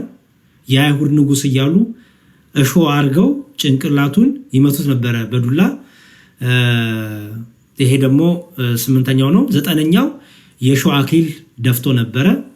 10ኛው መስቀል ተሸክሞ ነበረ፣ መስቀል አሸክሞት ነበር። 11ኛው በችንካር ቸንክረውት ነበረ ጌታችንን፣ በችንካር ቸንክረውት ነበረ። 12ኛው በመስቀል ላይ ሰቅለውት ነበረ ጌታችንን፣ በመስቀል ላይ ሰቅለውታል። 13ኛው መራራ ሐሞትን ጠጥቷል። እነዚህ 13ቱ ሕማማተ መስቀል ይባላሉ። በመጽሐፍ ቅዱስ ወንጌላቱ መጨረሻ ላይ የምታገኟቸው ናቸው። በትንቢት ትንቢተ ኢሳይያስ ላይ የመዝሙረ ዳዊት መዝሙር 21 ላይ ታገኙታላችሁ። ኦኬ በትንቢቱ ደግሞ ተፈጽሞ ደግሞ በአራቱም ወንጌላን በመጨረሻ ክፍላችሁ ላይ ደግሞ ታገኙታላችሁ ማለት ነው። በተለይ ዮሐንስ ወንጌል ምዕራፍ 19 ስታነቡ ከዛ ጀምሮ በደንብ አድርጎ ይቀጥልላችኋል ማለት ነው። በጣም ጥሩ። ሰባቱ መስቀል ላይ የነበሩት ቃላቶች እነማን ናቸው? ሰባቱ መስቀል ላይ የነበሩት ቃላቶች ሰባቱ መስቀል ላይ የነበሩት ቃላቶች ምን ናቸው? ሰባቱ መስቀል ላይ የነበሩት ቃላቶች አሁን የነገርናችሁ 13ቱ ሕማማተ መስቀል ኦኬ። ከዛ ደግሞ ሰባቱ ምንድናቸው? ሰባቱ የመስቀሉ ቃላት አንደኛ አምላኬ አምላኬ ለምን ተውከኝ፣ አምላኬ አምላኬ ለምን ተውከኝ። ሰባቱ ያዙ። የማቴዎስ ወንጌል ምዕራፍ 27 አምላኬ አምላኬ ለምን ተውከኝ። ሁለተኛው አባቶ የሚያደርጉትን አያውቁምና ይቅር በላቸው፣ አባቶ የሚያደርጉትን አያውቁምና ይቅር በላቸው። የሉቃስ ወንጌል ምዕራፍ 23 አባቴ የሚያደርጉትን አያውቁምና ይቅር በላቸው። ሶስተኛ እነሆ ዛሬ በገነት ከኔ ጋር ነህ። በቀኝ የተሰቀለውን ትዝ ይላችኋል። እነሆ ዛሬ በገነት ከኔ ጋር ነህ። ሉቃስ ወንጌል ምዕራፍ 23 ቁጥር 43 እነሆ ዛሬ በገነት ከኔ ጋር ነህ። ሉቃስ ወንጌል ምዕራፍ 23 ቁጥር 43። ከዛ ደግሞ አራተኛው እነሆ ልጅሽ ለድንግል ማርያም የሚወደውን ደቀ መዝሙር ዮሐንስን እናት እንድትሆን የሰጠበት እነሆ ልጅሽ አለበት። ዮሐንስ ወንጌል ምዕራፍ 19 ከቁጥር 26 ዮሐንስ ወንጌል ምዕራፍ 19 ከቁጥር 26። ከዛ ደግሞ አምስተኛው ደግሞ ተጠማው ያለበት ነው። ዮሐንስ ወንጌል ምዕራፍ 19 ቁጥር 28 ተጠማው ያለበት ነው። ስድስተኛው ደግሞ አባቶይ ነፍሴን በእጅህ አደራ እሰጣለሁ፣ አባቶይ ነፍሴን በእጅህ አደራ እሰጣለሁ ያለበት ነው። የሉቃስ ወንጌል ምዕራፍ 23። ከዛ ደግሞ ሁሉ ነገር ከተፈጸመ በኋላ ምን ያለበት ነው? ተፈጸመ ያለበት ነው። ሁሉ ነገር ከተፈጸመ በኋላ ተፈጸመ ያለበት። ይቺ ደግሞ ዮሐንስ ወንጌል ምዕራፍ 19 ቁጥር 30። እነዚህ ሰባቱ ምን ይባላሉ? ሰባቱ የመስቀሉ ቃላት ይባላሉ። ቅድም ያየናቸው 13ቱ ሕማማተ መስቀል፣ ከዛ ደግሞ ሰባቱ ደግሞ የመስቀሉ ቃላት። ልድገምላችሁ ወይስ ይዛችሁታል? ሰባቱን ይዛችሁታል? ልድገምላችሁ? ይደገም? እሺ ልድገም ከነጥቅሱ። የመጀመሪያው ሰባቱ የመስቀሉ ቃላት የሚባሉት አንደኛው አምላኬ አምላኬ ለምን ተውከኝ፣ አምላኬ አምላኬ ለምን ተውከኝ። ጥቅሱ ማቴዎስ ወንጌል ምዕራፍ 27 ከቁጥር 48 ማቴዎስ ወንጌል ምዕራፍ 27 ከቁጥር 48 አምላኬ አምላኬ ለምን ተውከኝ የመጀመሪያው። ሁለተኛው ደግሞ አባቶይ የሚያደርጉትን አያውቁምና ይቅር በላቸው፣ አባቶይ የሚያደርጉትን አያውቁምና ይቅር በላቸው። የሉቃስ ወንጌል ምዕራፍ 23 ከቁጥር 34 የሉቃስ ወንጌል ምዕራፍ 23 ከቁጥር 34 ኦኬ። የሉቃስ ወንጌል ምዕራፍ 23 ከቁጥር 34። ሶስተኛው ደግሞ ዛሬ በገነት ከኔ ጋራ ትሆናለህ፣ ዛሬ በገነት ከኔ ጋራ ትሆናለህ። በቀኝ የተሰቀለውን ማለት ነው። ዛሬ በገነት ከኔ ጋራ ትሆናለህ። ይሄን ደግሞ የምታገኙት የሉቃስ ወንጌል ምዕራፍ 23 ቁጥር 43 የሉቃስ ወንጌል ምዕራፍ 23 ቁጥር 43። አራተኛው ደግሞ እነሆ ልጅሽ እነኋት እናት፣ እነሆ ልጅሽ እነኋት እናት ያለበት ነው። የዮሐንስ ወንጌል ምዕራፍ 19 ከቁጥር 26 የዮሐንስ ወንጌል ምዕራፍ 19 ከቁጥር 26 ከ27 እነሆ እናትህ እነሆ ልጅሽ። አምስተኛው ደግሞ ተጠማሁ ያለበት ነው። እሱ ደግሞ የዮሐንስ ወንጌል ምዕራፍ 19 ቁጥር 28 የዮሐንስ ወንጌል ምዕራፍ 19 ቁጥር 28። ስድስተኛው ደግሞ አባቶይ ነፍሴን በእጅህ አደራ እሰጣለሁ፣ አባቶይ ነፍሴን በእጅህ አደራ እሰጣለሁ። የሉቃስ ወንጌል ምዕራፍ 23 ቁጥር 46 የሉቃስ ወንጌል ምዕራፍ 23 ቁጥር 46። ሰባተኛው የመጨረሻው ሁሉ ከተፈጸመ በኋላ ምን ያለበት ነው? ተፈጸመ ያለበት ነው። ተፈጸመ የተጻፈው ሁሉ ተፈጸመ፣ የተጻፈው ሁሉ ትንቢቱ ተፈጸመ ያለበት ሲል ተፈጸመ ብሎ ቅዱስ ነፍሱ ከቅዱስ ሥጋ የለየበት ነው። እሱ ደግሞ የዮሐንስ ወንጌል ምዕራፍ 19 ቁጥር 30 የዮሐንስ ወንጌል ምዕራፍ 19 ቁጥር 30 እነዚህ ሰባቱ ምን ይባላሉ ማለት ነው? የመስቀሉ ቃላት። ግልጽ ነው?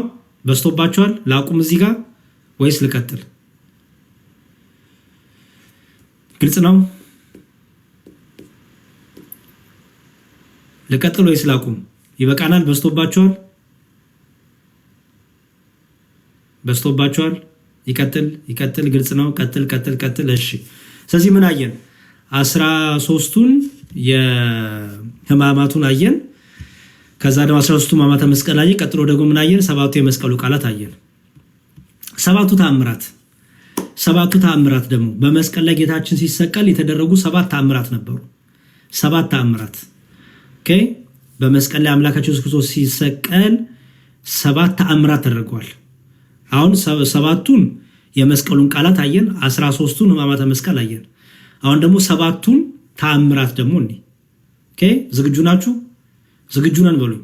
7ቱን ደግሞ ተአምራት 7ቱን ተአምራት ዝግጁ ናችሁ?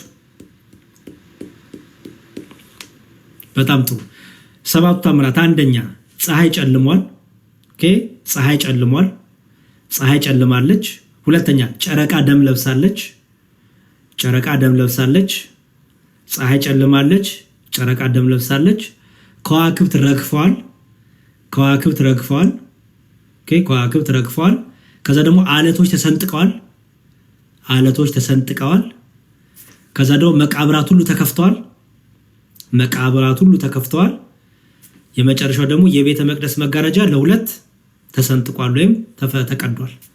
እነዚህ 7ቱ ምንድናቸው? ተአምራት ይባላሉ። በመስቀል ላይ በተሰቀለ ጊዜ የተደረጉ 7 ተአምራት ናቸው። እደግመዋለሁ። 7 ተአምራት እነማን ናቸው? አንደኛ ፀሐይ ጨልሟል። ሁለተኛ ጨረቃ ደም ለብሳለች። ሶስተኛ ከዋክብት ረግፈዋል። አራተኛ አለቶች ተሰንጥቀዋል። አምስተኛ መቃብራት ሁሉ ተከፍተዋል። ስድስተኛ ሙታን ተነስተዋል። ሰባተኛ የቤተ መቅደስ መጋረጃ ለ2 ተቀዷል። እነዚህ 7ቱ ተአምራት ይባላሉ። ኦኬ፣ 7ቱ ተአምራት ይባላሉ። አምላካችን ኢየሱስ ክርስቶስ በመስቀል ላይ ከተሰቀለ በኋላ የነበሩ ተአምራቶች ናቸው። ግልጽ ነው?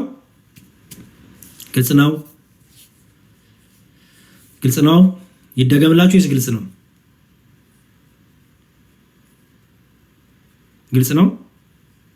ይሄ እንኳን ብዙ ጊዜ ይታወቃል። ብዙ ሰው ያውቃል ይሄንን። እሺ፣ የእመቤታችን ደግሞ 5ቱ ሐዘናት የሚባለው ታውቃላችሁ አይደል? የእመቤታችን 5ቱ ሐዘናት በመጽሐፍ ቅዱስ ነው ማሳያችሁ። አስተውሉ። የእመቤታችን 5ቱ ሐዘናት። ኦኬ፣ የእመቤታችን 5ቱ ሐዘናት። ይሄንን ባይዘው 5ቱን ሐዘናት ዛሬም እኛ እያስብን ዓርብ ዕለት የእመቤታችን ሐዘን እያስብን 5ቱን ሐዘናት እያነሳን በጣም እናለቅሳለን። ባይዘው በጣም እየተለቀሰ የሚጸልይ ጸሎት ነው። ምን ናቸው 5ቱ ሐዘናት? ኦኬ፣ ምን ናቸው 5ቱ ሐዘናት? አንደኛው የመጀመሪያው 5ቱ ሐዘናት የእመቤታችን 5ቱ ሐዘናት የሚባሉት ምንድናቸው? አምላካችን ኢየሱስ ክርስቶስ አይሁድ እንዲገሉ በቤተ መቅደስ ስምዖን ትንቢትን በተናገረ ጊዜ የመጀመሪያው ሐዘን የሚጀምረው ምን? ልክ ድንግል ማርያም ጌታችንን በ8 ቀን ወደ ቤተ መቅደስ ይዛው ስትሄድ አረጋዊ ስምዖን ተቀብሎ ምን አላት? ዓይኖቼ ማዳኗታልና እንደ ቃል ባሪያን አሰናብቶ አለ። ከዛ ወደ ድንግል ማርያም ዞር አለና ምን አለ? አንቺ ደግሞ በነፍስሽ ሰይፍ ያልፋል አላት። ኦኬ፣ በነፍስሽ ምን ያልፋል? ሰይፍ ያልፋል። የሉቃስ ወንጌል ምዕራፍ 2 ከቁጥር 34 እስከ 35። የሉቃስ ወንጌል ምዕራፍ 2 ከቁጥር 34 እስከ 35። የሉቃስ ወንጌል ምዕራፍ 2 ከቁጥር 34 እስከ 35። በነፍስሽ ሰይፍ ያልፋል ማለት ነው መራር ሐዘን፣ ከባድ ሐዘን ይመጣብሻል። ሰይፍ የተባለው ሐዘን መከራ ለማለት ነው። ስለዚህ በልጇ የሚያገኛትን መከራ ነው። እመቤታችን እኮ የምትገርም እናት ናት። እኔ ድንግል ማርያምን የሚጠላ ሰው ይገርመኛል። የ15 ዓመት ብላቴና ምን ያህል ጀግና ብላቴና እንደሆነች፣ ምን ያህል ቆራጥ ብላቴና እንደሆነች የዛሬ 15 ዓመት ተውት፣ የ25 ዓመት ሴት እኮ በቃ ስትወዛገብ ነው እኮ የምናያት አይደለ? ፈተና ሲመጣ የምትሸሽ፣ ፈተና ሲመጣ ይቅርብኝ የምትል ድንግል ማርያም ግን እንዴ እንደው ልታረስም እኮ አላለች። ወልዳ እኮ በቃ ልታረስ ወገቤ እንደው ለሰርፍ አላለችም። ተነሱ ሂዱ ወደ ግብፅ፣ ልጄን ከግብፅ ጠራሁት፣ ተነሱ ሂዱ። ኦኬ ሂዱ ወደ ደግሞ በዛ ጊዜ ባስ የለ፣ በዛ ጊዜ አውሮፕላን የለ፣ በዛ ጊዜ ትሬን የለ። እኔ ይገርመኛል ትውልዱ ድንግል ማርያምን ሲጠላት በጣም ነው የሚገርመኝ። የኔን እናት እንኳን ሰው እንዲወድልኝ ይፈልጋሉ። ስለኔ እናት ስናገር እንባዬ ይመጣል። አላያችሁ? አንዳንድ ሰዎች ስለ እናታቸው አውሩ ሲባሉ እንባቸው ይመጣል አይደል? እኔ በቃ ቃላት አይገልጻትም ይላሉ። ለድንግል ማርያም ሲሆን ግን አይናቸው ይፈጣል፣ ደም ስራቸው ይገታተራል። እነዛው ሰዎች ማለት ስለ ስጋ እናት አውራ ሲባል ግን ያ ሰው በደስታ ያውራ፣ እንባ እየተናነቀው ይሆናል። ስለ ድንግል ማርያም አውራ ሲባል ግን በቃ አይኑ ይፈጣል፣ ደምሱ ይገታተራል፣ እልህ ይዘዋል፣ ይሳደባል። እኛ ግን በደንብ እናወራለን። በደንብ ስለ እናቴስ እንኳን ስለ ስጋ እናቴ ሲወራኝ ደስ ይለኛል። እንኳን ስለ አምላኬ የሚበላውን የሚጠጣውን ፍሬ ሰጠች ያቺ ድንቅ እናት፣ ያቺ ድንቅ እናት። ስለ እሷ እንዴት ነው የማላወራው? ወንጌል ስለ ማርያም አይደለም። ሰው ምስኪን ነው፣ ሰነፍ ነው፣ ሰይጣን አድሮብሃል ማለት ነው። ወንጌልን እኮ የወለደችልን እኮ ናት። ወንጌል ክርስቶስ ነው አይደል? ወንጌል እኮ ክርስቶስ ነው። ወንጌልን ደግሞ ያነበብንባት ኦኬ ሰሌዳችን፣ ያን ወንጌል የተማርንባት ሰሌዳችን። ሰሌዳ ላይ ጽሁፍ ሲጻፍ ጽሁፉን ታዩት አይደለ? አረ ያ የእግዚአብሔር ልጅ በድንግል ማርያም ሰሌዳነት ተጻፈና አየ ነው። ሰሌዳችን ክርስቶስን ያነበብንባት ሰሌዳችን፣ ወንጌልን ያነበብንባት ሰሌዳችን እኮ ናት። ወንጌል ስለማን ነው? ስለ ክርስቶስ ነው። ወንጌል ራሱ ክርስቶስ ነውና ያችሁት። ስለዚህ ስለ ወንጌልን ያነበብንባት ሰሌዳችን ማናት? ድንግል ማርያም። ስለ ድንግል ማርያም ማካላወራው ስለ ድንግል ማርያም ሲወራ አንዳንድ ሰዎች ዝም በሉ ይላሉ። ዝም በሉ ስለሷ በቃ ሰነፍ ነህ።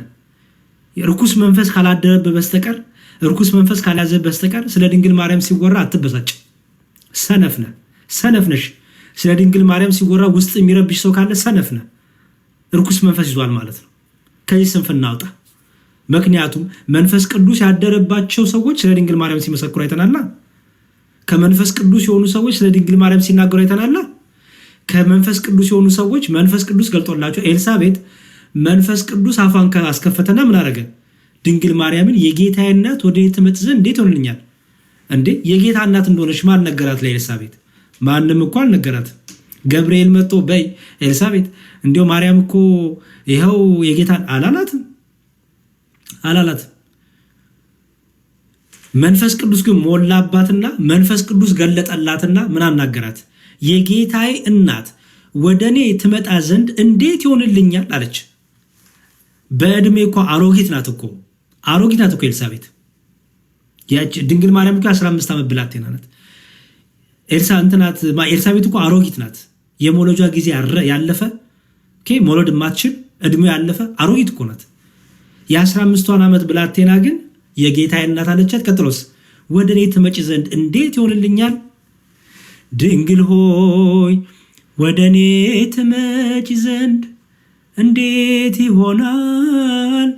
እመቤቴ ወደ እኔ ትመጪ ዘንድ እንዴት ይሆናል?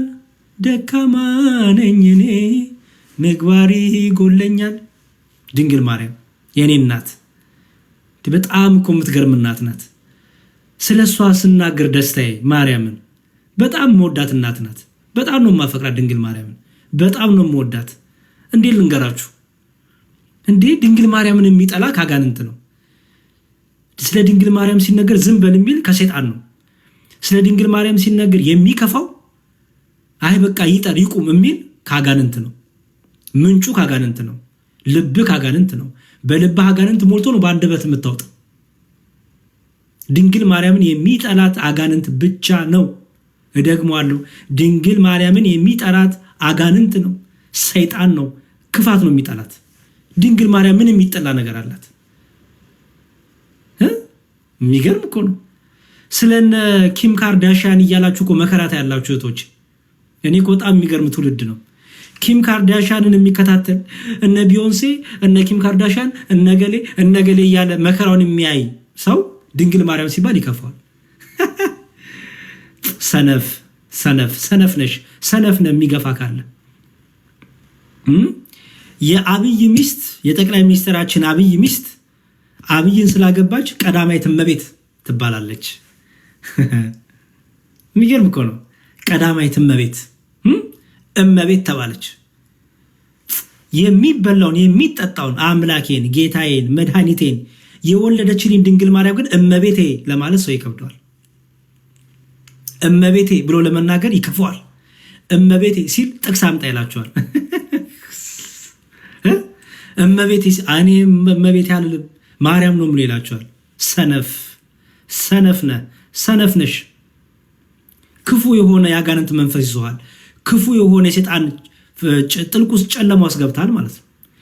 የአብይ ሚስት ቀዳማዊት እመቤት ብለህ የክርስቶስን እናት የጌታህን እናት አምላኬ ጌታዬ ክርስቶስ እያልክ ክርስቶስ አምላኬ ነው ያለ ሰው ክርስቶስ አምላኬ ነው ቤዛዬ ነው ያለ ሰው ስለ ድንግል ማርያም ሲነገር ድንግል ማርያም እመቤቴ ለማለት ይከብደዋል።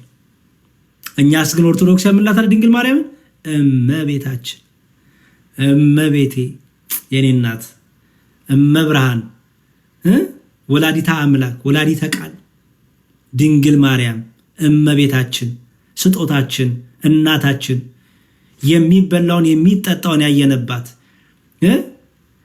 ሰሌዳችን፣ የወንጌል ሰሌዳችን፣ ወንጌል ክርስቶስን ያነበብንባት፣ ወንጌል ክርስቶስን ያየንባት፣ ክርስቶስ ወንጌል ነው። ያን የአዲስ ኪዳን ወንጌል የምስራቹን ያየንባት ድንግል ማርያም እናታችን። የሚከፋው ይክፋው። ስለተከፋህ የሚቆም ክብር የላትም ድንግል ማርያም። የተወደደች እናት ናት። ኢየሱስ ክርስቶስ የወደዳት እናት ናት። በስላሴ ዘንድ የተወደደች እናት ናት። ይህንን ለዓለም ሁሉ መሰክራለን። ምክንያቱም እግዚአብሔር አብ፣ እግዚአብሔር መንፈስ ቅዱስ፣ እግዚአብሔር አብ ልጁን ሊልክ ሲያስብ ከማን እንደሚወለድ ሁሉ ደግሞ አውቋል። ከማን እንደሚወለድ ሁሉ እርሱ እግዚአብሔር አስቀድማ የታሰበች ናት። እንዴ እርሱ እኮ ዓለምን ለማዳን ልጁን ለመላክ ሲያስብ በድንገት እኮ አይደለም አይደል? የእግዚአብሔር እቅድ ነው። ልጁን ለመላክ ሲያስብ በነቢያቱ በነ ኢሳያስ አናገረ። ምን እነሆ ድንግል ትጸንሳለች ተባለ። የምትገርም እናት ናት። የምትገርም እናት። እደግመዋለሁ። ድንግል ማርያም ሲነገር ተረት ተረት አወራህ የሚል ሰነፍ ነሽ። ስለ ድንግል ማርያም ሲነገር የሚከፋው ሰው፣ አይኑ የሚጨልም ሰው፣ ደምሱን የሚገታተር ሰው ሰነፍ ነሽ። ሰነፍና ብቻም አይደለም ደግሞ አጋንንት ይዞሃል። ሰይጣን እየተቆጣጠረ ነው ማለት ነው። ብትንጫጫ፣ ብትናደድ፣ ብትዘል፣ ብትፈርጥ እኔና አንተ የምንወዳትን ፍቅር የምንወዳትን መውደድ ከዛ በላይ እኮ ነው እግዚአብሔር ወደዳት። እንዴ የአምላክ እናት ከመሆን በላይ ምን ክብር አለ? እስቲ ንገሩኝ። የአምላክ እናት ከመሆን በላይ ምን ክብር አለ? ወደፊትም ወደኋላም እኮ የማይሰጥ ነው። አንዳንድ ሰነፍ ሴቶች አሉ። እኔ እኮ እንደ ድንግል ማርያም መሆን እችላለሁ የሚሉ፣ በዛ ጊዜ በሆንም እንደ ድንግል ማርያም መሆን እችላለሁ፣ እኔና ድንግል ማርያም ምንም ልዩነት የለም የሚሉ ሰነፍ ነህ። የአብይ ሚስት መታ ስትቆም ፊት ለፊት ትርበደበዳለህ። እመቤቴ፣ ቀዳማዊት እመቤት እያልክ ታስተዋውቃታለህ። የጌታ እናት ስትመጣ ግን ምን ችግር አለው? እንደኔ እኮ ናት፣ እኔና እሷ እኩል ነን ትላለህ። ይህ መንፈስ ካላናገረ፣ የጥላቻ መንፈስ ካላናገረ ምንጭ ከየት ነው? በጣም ነው የሚገርመኝ ነኝ እውነት። አንድ ቪዲዮ አየው። ቀዳማዊት እመቤት ማናት? የጠቅላይ ሚኒስትራችን ሚስት የሆነ ፕሮቴስታንት አዳራሽ ልትዘምር ተጋበዘች እና ሁሉም ሰው ቆሟል። ቆሞ ቀዳማዊት እመቤት ስሟ ራሱ ዝናሽ እኮ አይደለም የተው፣ ቀዳማዊት እመቤት። የሚገርም እኮ ነው። እመቤታችን እኮ እያሏት ነው። ማንን? ዝናሽን። ቀዳማዊት እመቤት ሲሉ ምን እያደረጉ ነው? እናታችን እያሉ ነው። እመቤታችን እያሏት ነው። እዛው አዳራሽ ደግሞ ያለ ሰው ስለ ድንግል ማርያም ሲወራ እመቤቴ ማርያም አልልም፣ እመቤቴ አልላትም፣ እመቤቴ አይደለችም። አይ ሰነፎች አጋንንት ሲቆጣጠርህ፣ ሰይጣን ዲያብሎስ ሲራወጥብህ፣ ሰይጣን ሲጋልብህ ድንግል ማርያም ትጠላታለህ። ድንግል ማርያም መጥራት ትጀምራለህ። ጥላቻ ደግሞ የሚጀምረው እመቤቴ ብሎ እንኳን ለመጥራት ደም ስር ይገታተራል፣ አይን ይፈጣል፣ ጥላቻ በልብ ይሞላል፣ በአንደበት ይወጣል። ምን ብሎ እመቤቴ ያላትም ትላለህ፣ እናቴ ያላትም ትላለህ። እኛ ግን እመቤታችን እናታችን። ለምን? ትውልድ ነና። በቃ ትውልድ ነን። ትውልድ ሁሉ ምን ብጽዕት ይሉኛል። በቃ የጌታዬ እናት እላታለሁ፣ የአምላኬ እናት እላታለሁ፣ የእግዚአብሔር እናት እላታለሁ። እናት ብቻ አላትም ደግሞ እናቴ ነሽም እላታለሁ፣ እመቤቴ እላታለሁ።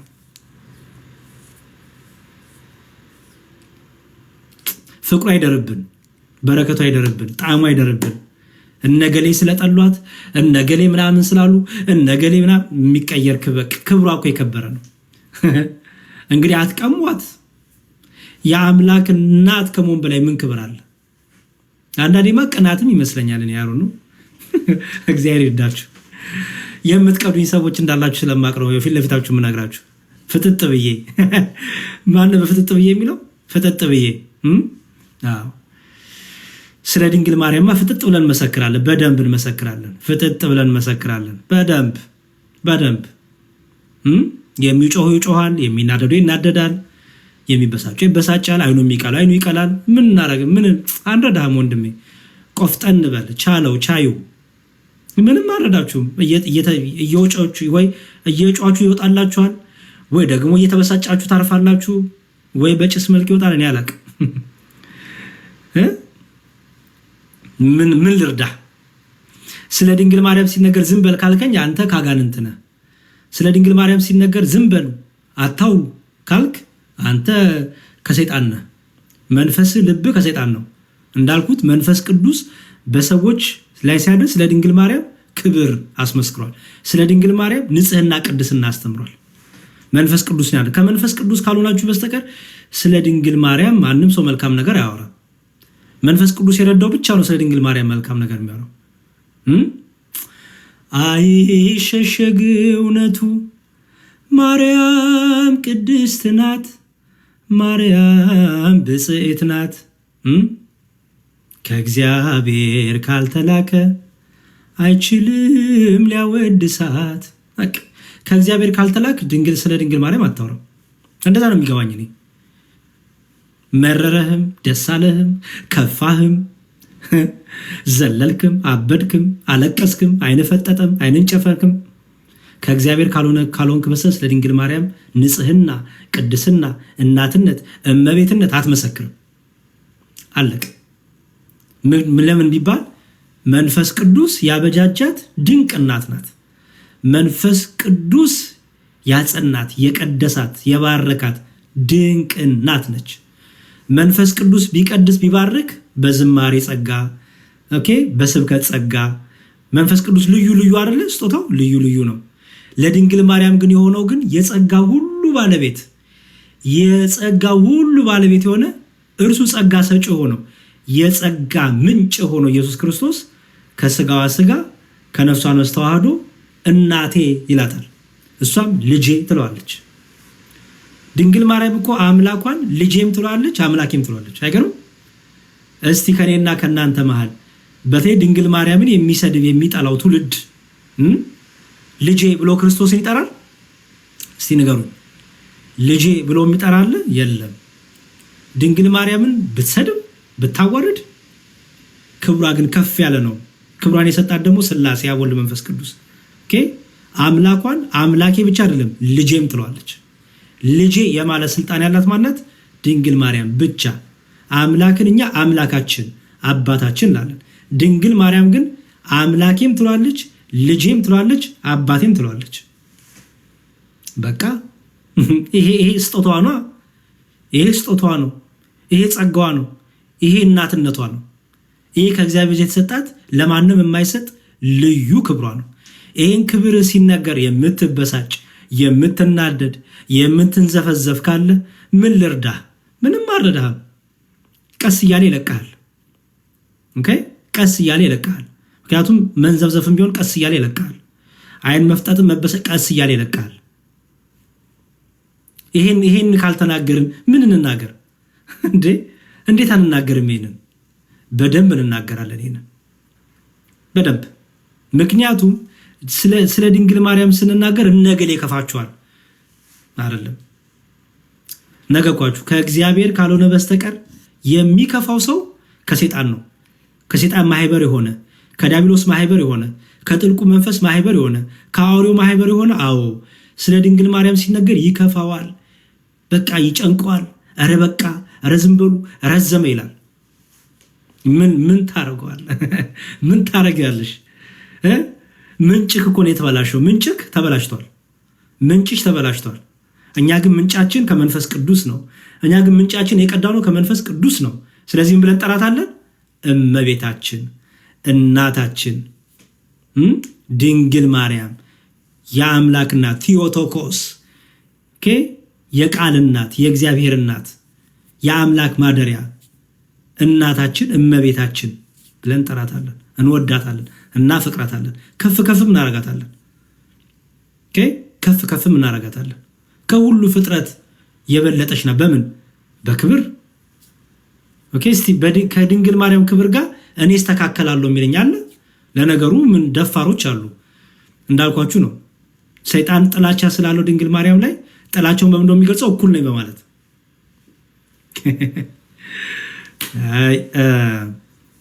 እንመለስ። ፍቅሩ አይደርብን፣ በረከቱ አይደርብን። የሚሳደቡ ምናምን ሰዎች አትመልሱ ፕሊዝ። ምን ችግር አለው? እኔ ያው እየተናገርኩኝ ነው። ይቀልዱ፣ ይሳደቡ፣ ያሾፉ ምን ችግር አለው? ያሾፉ እንዴ? ለምን ያሾፉ ስታስቡ ለምን አያሾፉም? ንገሩኝ እስቲ። ማሾፍ እኮ አለባቸው። ማሾፍ አለባቸው እኮ። ስለ ድንግል ማርያም ሲነገር ሰይጣን ማሾፍ አለበት። ስለ ድንግል ማርያም ሲነገር አጋንንት ማሾፍ አለባቸው እኮ። ይሄ እኮ ግድ ነው። ባይዘወይ ሁሉ ሰው ያጨበጭበናል ብላችሁ እንዳትጠብቁ። አጋንንት ይከፋዋል፣ ሰይጣን ይከፋዋል። በጣም ነው የሚከፋው፣ በጣም። ስለዚህ ኮመንት ላይ በቃ የሆነ ካያችሁ በጸሎት አስቧቸው፣ ቸግሯቸው፣ ጨቋቸው ነው። ምን ያርጉ? ከቀልባቸውም ከመንፈሳቸውም አይደሉም። የያዛቸው ይዟቸው ነው። የሞላቸው ሞልቷቸው ነው። ሰው በልቡ የሞላው ነው በአፉ የሚያወጣው። ስለዚህ ምን ታደርጉታላችሁ? የሄደው መጽሐፍ ቅዱሳዊ የተነገረ ነው። መጽሐፍ ቅዱሳዊ ነው። ይሄ አውሬው የስድብ አፍ የተሰጠው አውሬ በእግዚአብሔር ላይ ይሳደባል። በእግዚአብሔር ቤት ደግሞ የሚያሉትን ማደሪያውን ይሳደባል። በእግዚአብሔር ቤት ያሉትን ሁሉ ቅዱሳን ይሳደባል። አጋንን ትልቁ የሚታወቀው ቅዱሳን በመሳደብ ነው። ባይዘው በቃ ቅዱሳን ይሳደባል። ይሳደባል ስላችሁ ስድብ እንዳትጠብቁ። ክብራቸውን በማንቋሸሽ ክብር የላቸውም በማለት እንደኔ ናቸው በማለት እኩል ነን በማለት እግዚአብሔር የሰጣቸውን ክብር በመናቅ ይሄ የስድብ አፍ ይባላል። እና ምንም እንዳደነግጡ ማለት ነው። ይሄ መጽሐፍ ቅዱስም ነግሮናል ኦልሬዲ እንደዚህ አይነት ሰዎች እንዳሉ፣ አጋንንት የሚጋልባቸው እንዳሉ። እግዚአብሔር ልቦና ይስጣቸው። ወደ ቀድሞ ነገራችን እንመለስ። እሺ፣ ስለዚህ 5 የድንግል ማርያም ሐዘናት የሚባሉ አሉ። አንደኛው በነፍሲ ሰይፍ ያልፋል በልጇ በሚመጣባት መከራ የተነገራት ጊዜ የሉቃስ ወንጌል ምዕራፍ 2 ከቁጥር 34 እስከ 35። ከዛ ደግሞ ሁለተኛው ደግሞ በቤተ መቅደስ ፈልጋ ልጇን ያጣችበት ጊዜ ትዝ ይላችኋል። በቤተ መቅደስ ፈልጋ ልጇን ያጣችበት ጊዜ ከ3 ቀን በኋላ በቤተ መቅደስ ያገኘችው ጊዜ ማለት ነው። ከ3 ቀን በኋላ በቤተ መቅደስ ያገኘችበት ልጇን። ስለዚህ ያ ደግሞ ትልቅ ሐዘን፣ ልጇ ጠፍቶባት 3 ቀን ሙሉ። እንዴ አንድ ቀን የሆነ ፕሮቴስታንት ይሄን ነገር ስናገር ድንግል ማርያም እኮ ልጇ ጠፍቶባት አዝና ነበረ ስለው አታዝንም እንዴት መጽሐፍ ቅዱስ አይደለም ማለት ይሁት። ይሄ እኮ ነው ጥላቻ የምለው። ጥላቻ የምላችሁ ነው። አያችሁት? እስቲ አስተውሉ ክርስቲያኖች። የስጋ እናቴ እንኳን ብጠፋባት ታዝናለች። እናንተ የወለዳችሁት ልጅ ሲጠፋባችሁ ታዝናላችሁ አይደል? ድንግል ማርያም ልጇ በመጥፋቱ አዘነች ስንል እነገሌ ምን ይላሉ? ጥቅስ አምጣ። እንዴት አላዘነችም? አዘነችም ይቃል የለም ይለኛል። ሰነፍ ነህ፣ ሰነፍ ነሽ። የአንተ ልጅ እንኳን ሲጠፋብህ ታዝናለህ። ድንግል ማርያምማ 3 ቀን ሙሉ ልጆች ሲጠፋባት እንዴት አታዝን? ሞዴሬተሮች ማንም ሰው ሚዩት እንዳታደርጉ ፕሊዝ። ማንም ሰው በቃ እንደፈለጉ ይሳደቡ። ኢትስ ኦኬ ተዋቸው እኮ ብያለሁ። ይሳደቡ፣ ማንም ሰው ሚዩት እንዳያደርጋቸው ፕሊዝ። በቃ ይሳደቡ፣ ችግር የለውም። እኔ እኮ በደስታ ነው እየተናገርኩ ያለሁት። ሀሳቤን አይሰርቁኝ፣ ምን አይሰርቁኝ። በጣም በደስታ ነው የምናገረው። ስለዚህ ተዋት፣ ይሳደቡ እሺ ፕሊዝ። ተረት የሚለው የሚበል የሚናገረው የሚናገር ይውጣላቸው በደንብ። እንዴ የት ይተንፍሱ እስቲ ንገሩኝ እስቲ። ስድብ እኮ የሚተነፍስበት ቦታ ያስፈልጋል። ጥላቻ የሚወጣበት እኮ ያስፈልጋል። ተንፈስ ማለት አለባቸው እኮ። ምክንያቱም ጥላቻና ስድብ በሆድ ከሞላ ይቆዝራል፣ ቁርጠት ያመጣል። ስለዚህ ማድረግ አለባቸው፣ ማውጣት አለባቸው። በምን በቃ ተንፈስ እና ይተንፍሱ። ኢትስ ኦኬ። ውስጣቸው ያለው የሞላው ይሄ የክፋት የጥላቻ ነገር ይውጣ፣ ችግር የለውም። ቀለል እያላቸው ይመጣል። ኦኬ እነሱም እኮ ማረፍ አለ። የት ይረፉ፣ የት ይረፉ ወገኖቼ። ደግሞ አትፍረዱባቸው።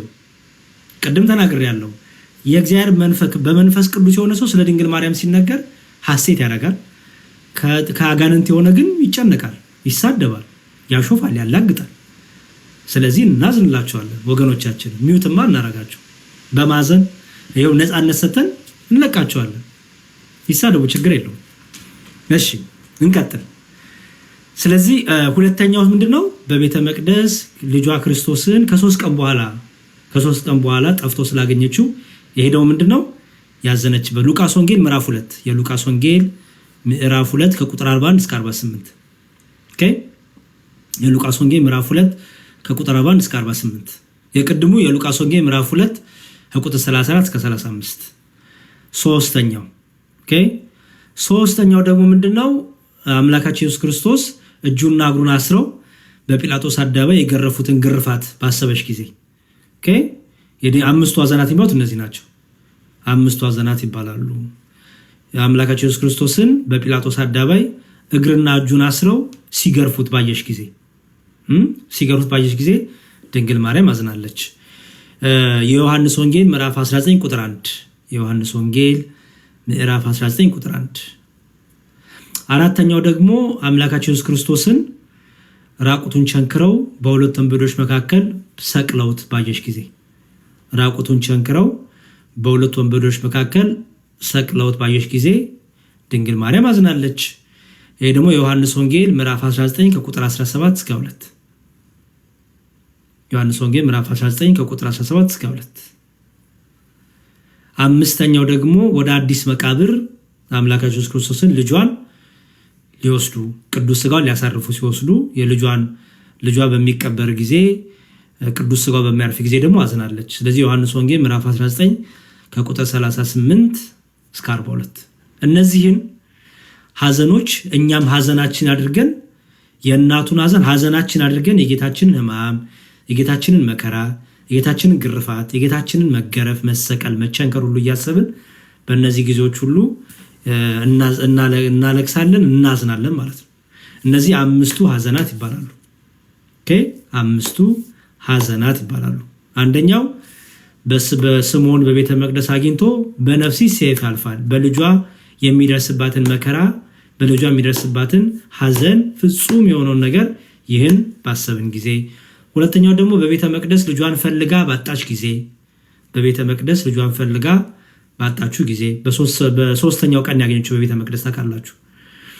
ሶስተኛው ደግሞ እጁና እግሩን አስረው በጲላጦስ አደባባይ የገረፉት ግርፋት፣ ይህን አይኗ ሳይ ስለ ልጇ አንብታለች ድንግል ማርያም። ከዛ ደግሞ አራተኛው ደግሞ ራቁቱን ደግሞ አድርገው ቸንክረው በመስቀል ላይ ሲሰቅሉት ልጇን ስታይ አልቅሳለች። ኦኬ አልቅሳለች። አምስተኛው ደግሞ ከመስቀል ላይ ቅዱስ ሥጋውን አውርደው በመቃብር ሲያሳርፉ ድንግል ማርያም አዝናለች። ስለዚህ ይህን ሐዘናችን አድርገን እናደርጋለን፣ እናዝናለን። ኦኬ እናዝናለን። አስተውሉ ክርስቲያኖች። አሁንም ደግሞ አሉ እዚህ ኮሜንት ላይ ለሚጻፈው ነገር መልስ አትመልሱ። ኦኬ ፕሊዝ። የሰይጣን ስራው በቃ ሐሳብ መሰራረቅ ነው። ባይዘወይ ሰይጣን የሚያሰማራችሁ ሰዎች አሉ። ምን የሚያደርጉ በቃ ሐሳብ የሚሰርቁ አሉ። ስለዚህ ሀሳብ አይሰረቅ። እሺ ፕሊዝ እነሱ በቃ ይውጣላቸው፣ እንዳልኳችሁ ነው ይውጣላቸው። በልባቸው ያለው ክፋት፣ ጥላቻ፣ መርገም፣ ይሄ ስድቡ፣ መራገም ሁሉ ይውጣላቸው። በቃ በደንብ ይውጣላቸው። የት ያውጡታል? ይውጣላቸው እና ተዋቸው ፕሊዝ። እሺ ችግር የለውም። ስለዚህ እነዚህ 5ቱ ሐዘናት ይባላሉ ማለት ነው። ግልጽ ነው። 5ቱ ሐዘናት ይባላሉ። የእመቤታችን ልመኗና ክብሯ፣ አማላጅነቷ፣ ቃል ኪዳኗ ከኛ ጋር ይሁን። የመጨረሻ በቅድም ያሳዩዋችሁ ላይ ግብረ ሕማማቱ ላይ የጌታችንን የመለካችን ኢየሱስ ክርስቶስን ሕማም ግርፋት በምናስብበት ቦታ ላይ ኪርያላይሶን እንላለን። ኪርያላይሶን እንላለን። ከዛ ናይን የሚል ነገር አይታችኋል አይደል? ናይን፣ ከዛ እብኖዲ፣ ከዛ ታኦስ፣ ከዛ ማስያስ፣ ከዛ ትስቡጣ፣ ከዛ በኋላ ደግሞ አምነስቲቲ ያለን ደግሞ እናለን አይደል? ሶ ምንድናቸው እነዚህ? ሙዳሳጥ፣ ማአጊያ፣ አንቲፋሲሊያሱ እንደዚህ ያለ የምንጠቀማቸው ቃላቶች አሉ። እነዚህ ቃላት ምንድናቸው? በምንሰግድበት ጊዜ ኪርያላይሶን ኪርያላይሶን ማስያስ ናይ እንላለን። ምን ማለት ነው? ማስያስ ኪርያላይሶን ኪርያላይሶን እብኖዲ ናይ ምን ማለት ነው? ኦኬ የግዕዝ ቃላት አይደሉም እነዚህ። ኪርያላይሶን የግሪክ ቃል ነው። ኪርያላይሶን የግሪክ ቃል ነው። ኪሪዬ እና ኤሌሶን የሚል ቃል አለው። ከሁለት ቃል የመጣ ነው። ኪሪዬ እና ኤሌሶን ያዙ። ኪርያላይሶን አይደለ? ስትበትኑት ቃሉን ኪሪዬ ኤሌሶን ነው የምንለው። ኪሪዬ ኤሌሶን። ኪሪዬ ማለት ኪሪያ ማለት እግዝእትነ ማለት ነው። ኪሪዬ ከሆነ ደግሞ እግዚኦ ማለት ነው። ኪሪዬ ከሆነ እግዚኦ ማለት ነው። ኦኬ ስለዚህ እኛ ምንድነው የምንለው ማለት ነው? እንዳትረሱ ኪሪዬ ነው የምንለው። ኪሪዬ ላይሶን፣ ኪሪዬ ላይሶን፣ ኪሪያ ላይሶን። ኦኬ ኪሪያ ላይሶን። እሺ እግዚኦ ማለት ነው። ስለዚህ ኪሪዬ ላይሶን ትርጉም ማለት ነው አቤቱ ማረን፣ አቤቱ ይቅር በለን፣ አቤቱ ራራልን ማለት ነው። ኦኬ አቤቱ ራራልን፣ አቤቱ ማረን፣ አቤቱ ይቅር በለን ማለት ነው። ኪርያላይሶን ማለት የግሪክ ቃል ነው። ኦኬ የግሪክ ቃል ነው። ኦኬ ከዛ ደግሞ ናይንንም ማለት ነው። ናይንንም ማለት ነው ስንል ይሄ ደግሞ የቅብጥ ቃል ነው። የቅብጥ ቃል ነው። ትርጉሙ ማረን ማለት ነው። ኦኬ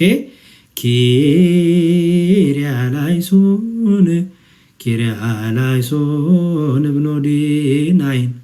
ኦኬ ሶ እነዚህ ናይንን የምንላቸው ምንድነው? ምን ማለት ነው? ናይን ማለት ማረን፣ ኦኬ ራራልን፣ ይቅር በለን ማለት ነው። የቅብጥ ቃል ነው። የቅብጥ ቃል ነው። ከዛ ደግሞ እብኖዲ ማለት ነው። እብኖዲ ማለት ደግሞ ይሄም የቅብጥ ቃል ሲሆን ትርጉሙም አምላክ ማለት ነው። ኦኬ እብኖዲ ማለት ትርጉሙ አምላክ ማለት ነው። ኦኬ ስለዚህ እብኖዲ ናይን ካልን ማለት ነው። እብኖዲ ናይን ካልን አምላክ ማረን እያልን ነው ማለት ነው።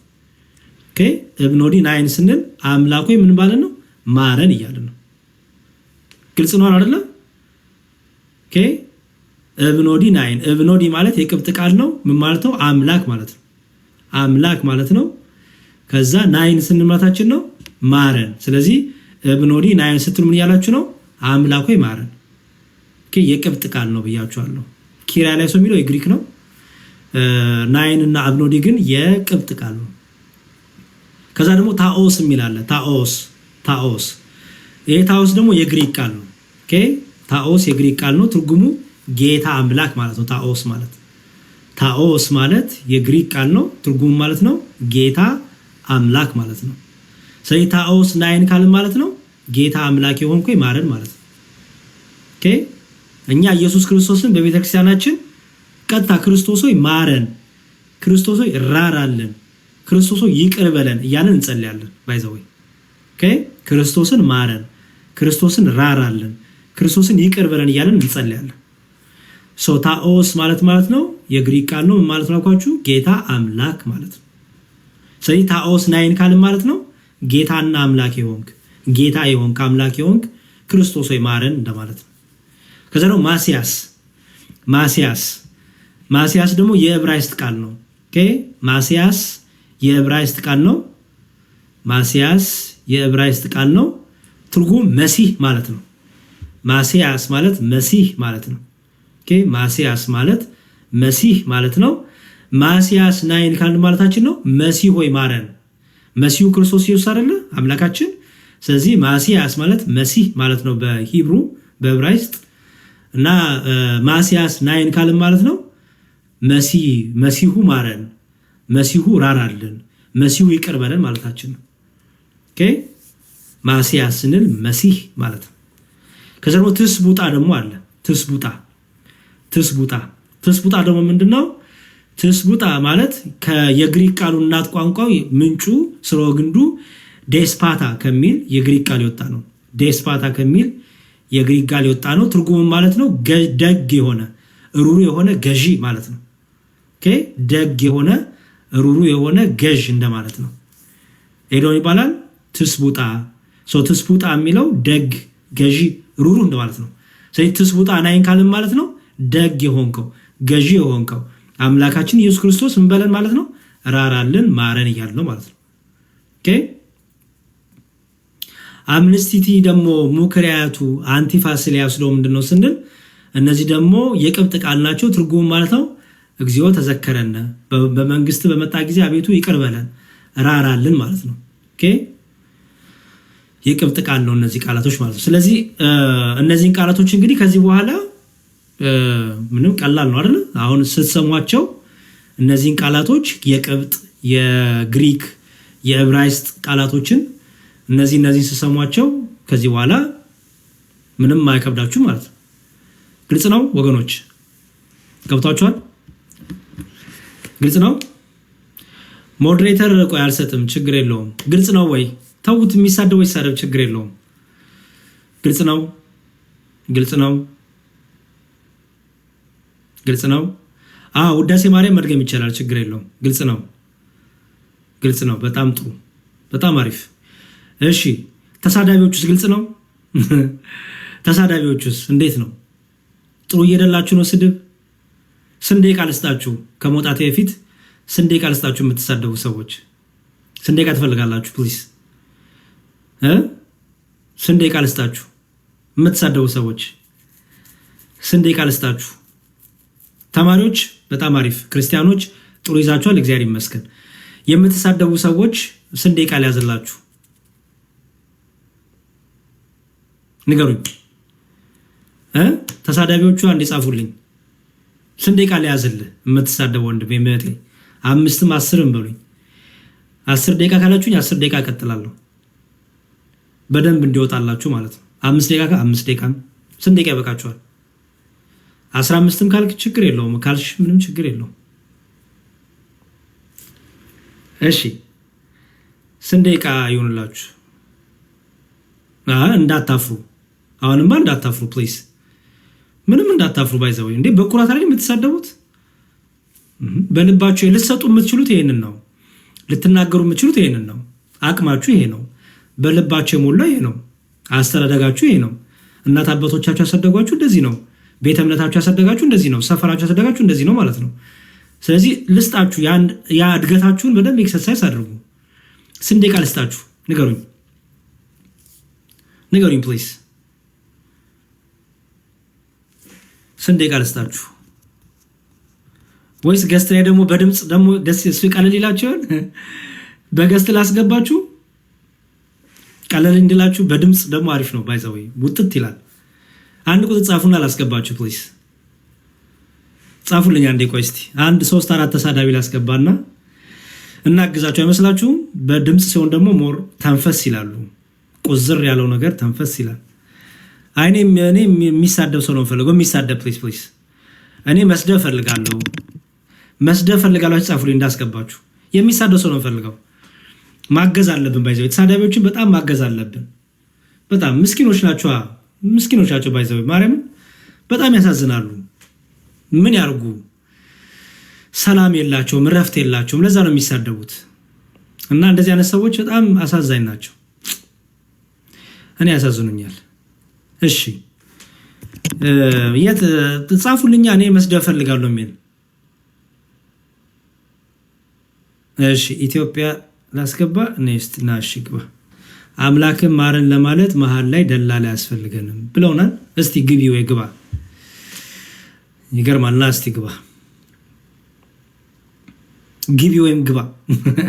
ፒጃማ ለብሰሽ የምታዳምጭኝ ፒጃማ ለብሰ የምታዳምጠኝ ጀግናው ተሳዳቢ ጀግናዋ ተሳዳቢ ነይ ግቢ ነይ ግቢ ና ግባ። እውነት ኑ እኔ አግዛችኋለሁ በጣም እንዲቀላችሁ በጣም በቃ ፏ እንድትሉ ነው ፈቅድላችኋለሁ። ኑ ግቡ ፕሊዝ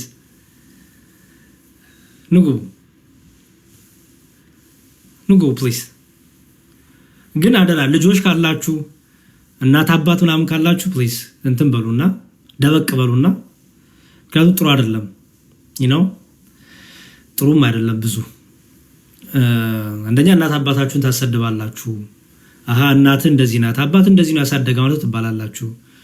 ቤተ እምነታችሁን ታሰድባላችሁ። ሰፈራችሁን ታሰድባላችሁ። ኦኬ እንዴት ነው ያደገችው እንዴት ነው ያደገው ትባላላችሁ። ናግቡ አቃግቡ። እሺ የአማራ ደብተራ የግዕዝ መስተፋቅር ብለናል። ባባ ፍቅርና እስቲ ግባ ና ወዳጄ ና ግባ። የአማራ ደብተራ የግዕዝ መስተፋቅር በጣም የሚገርም ነው። የአማራ ደብተራ የግዕዝ መስተፋቅር እሺ ና ግባ ወገኔ። አንተማ ገና ከዘረኝነትም አልወጣ ገና አማራ ላይ ነው ያለው። አንተ በጣም ብዙ ክትትል ያስፈልጋል። ገና በ21ኛው ሴንቸሪ አማራ ላይ ነው ያለው። ገና አማራ ትግሬ ምናምን እያልክ ነው። እማማ ዝናሽ እንዳሉት አንተ አልተማርክም። የማህበሩ ተላላኪ ነህ። 21ኛው ሴንቸሪ ላይ ቁጭ ብለህ ገና አማራ ትግሬ ምናምን ጉራጌ የምትል ከሆነ ችግሩ በጣም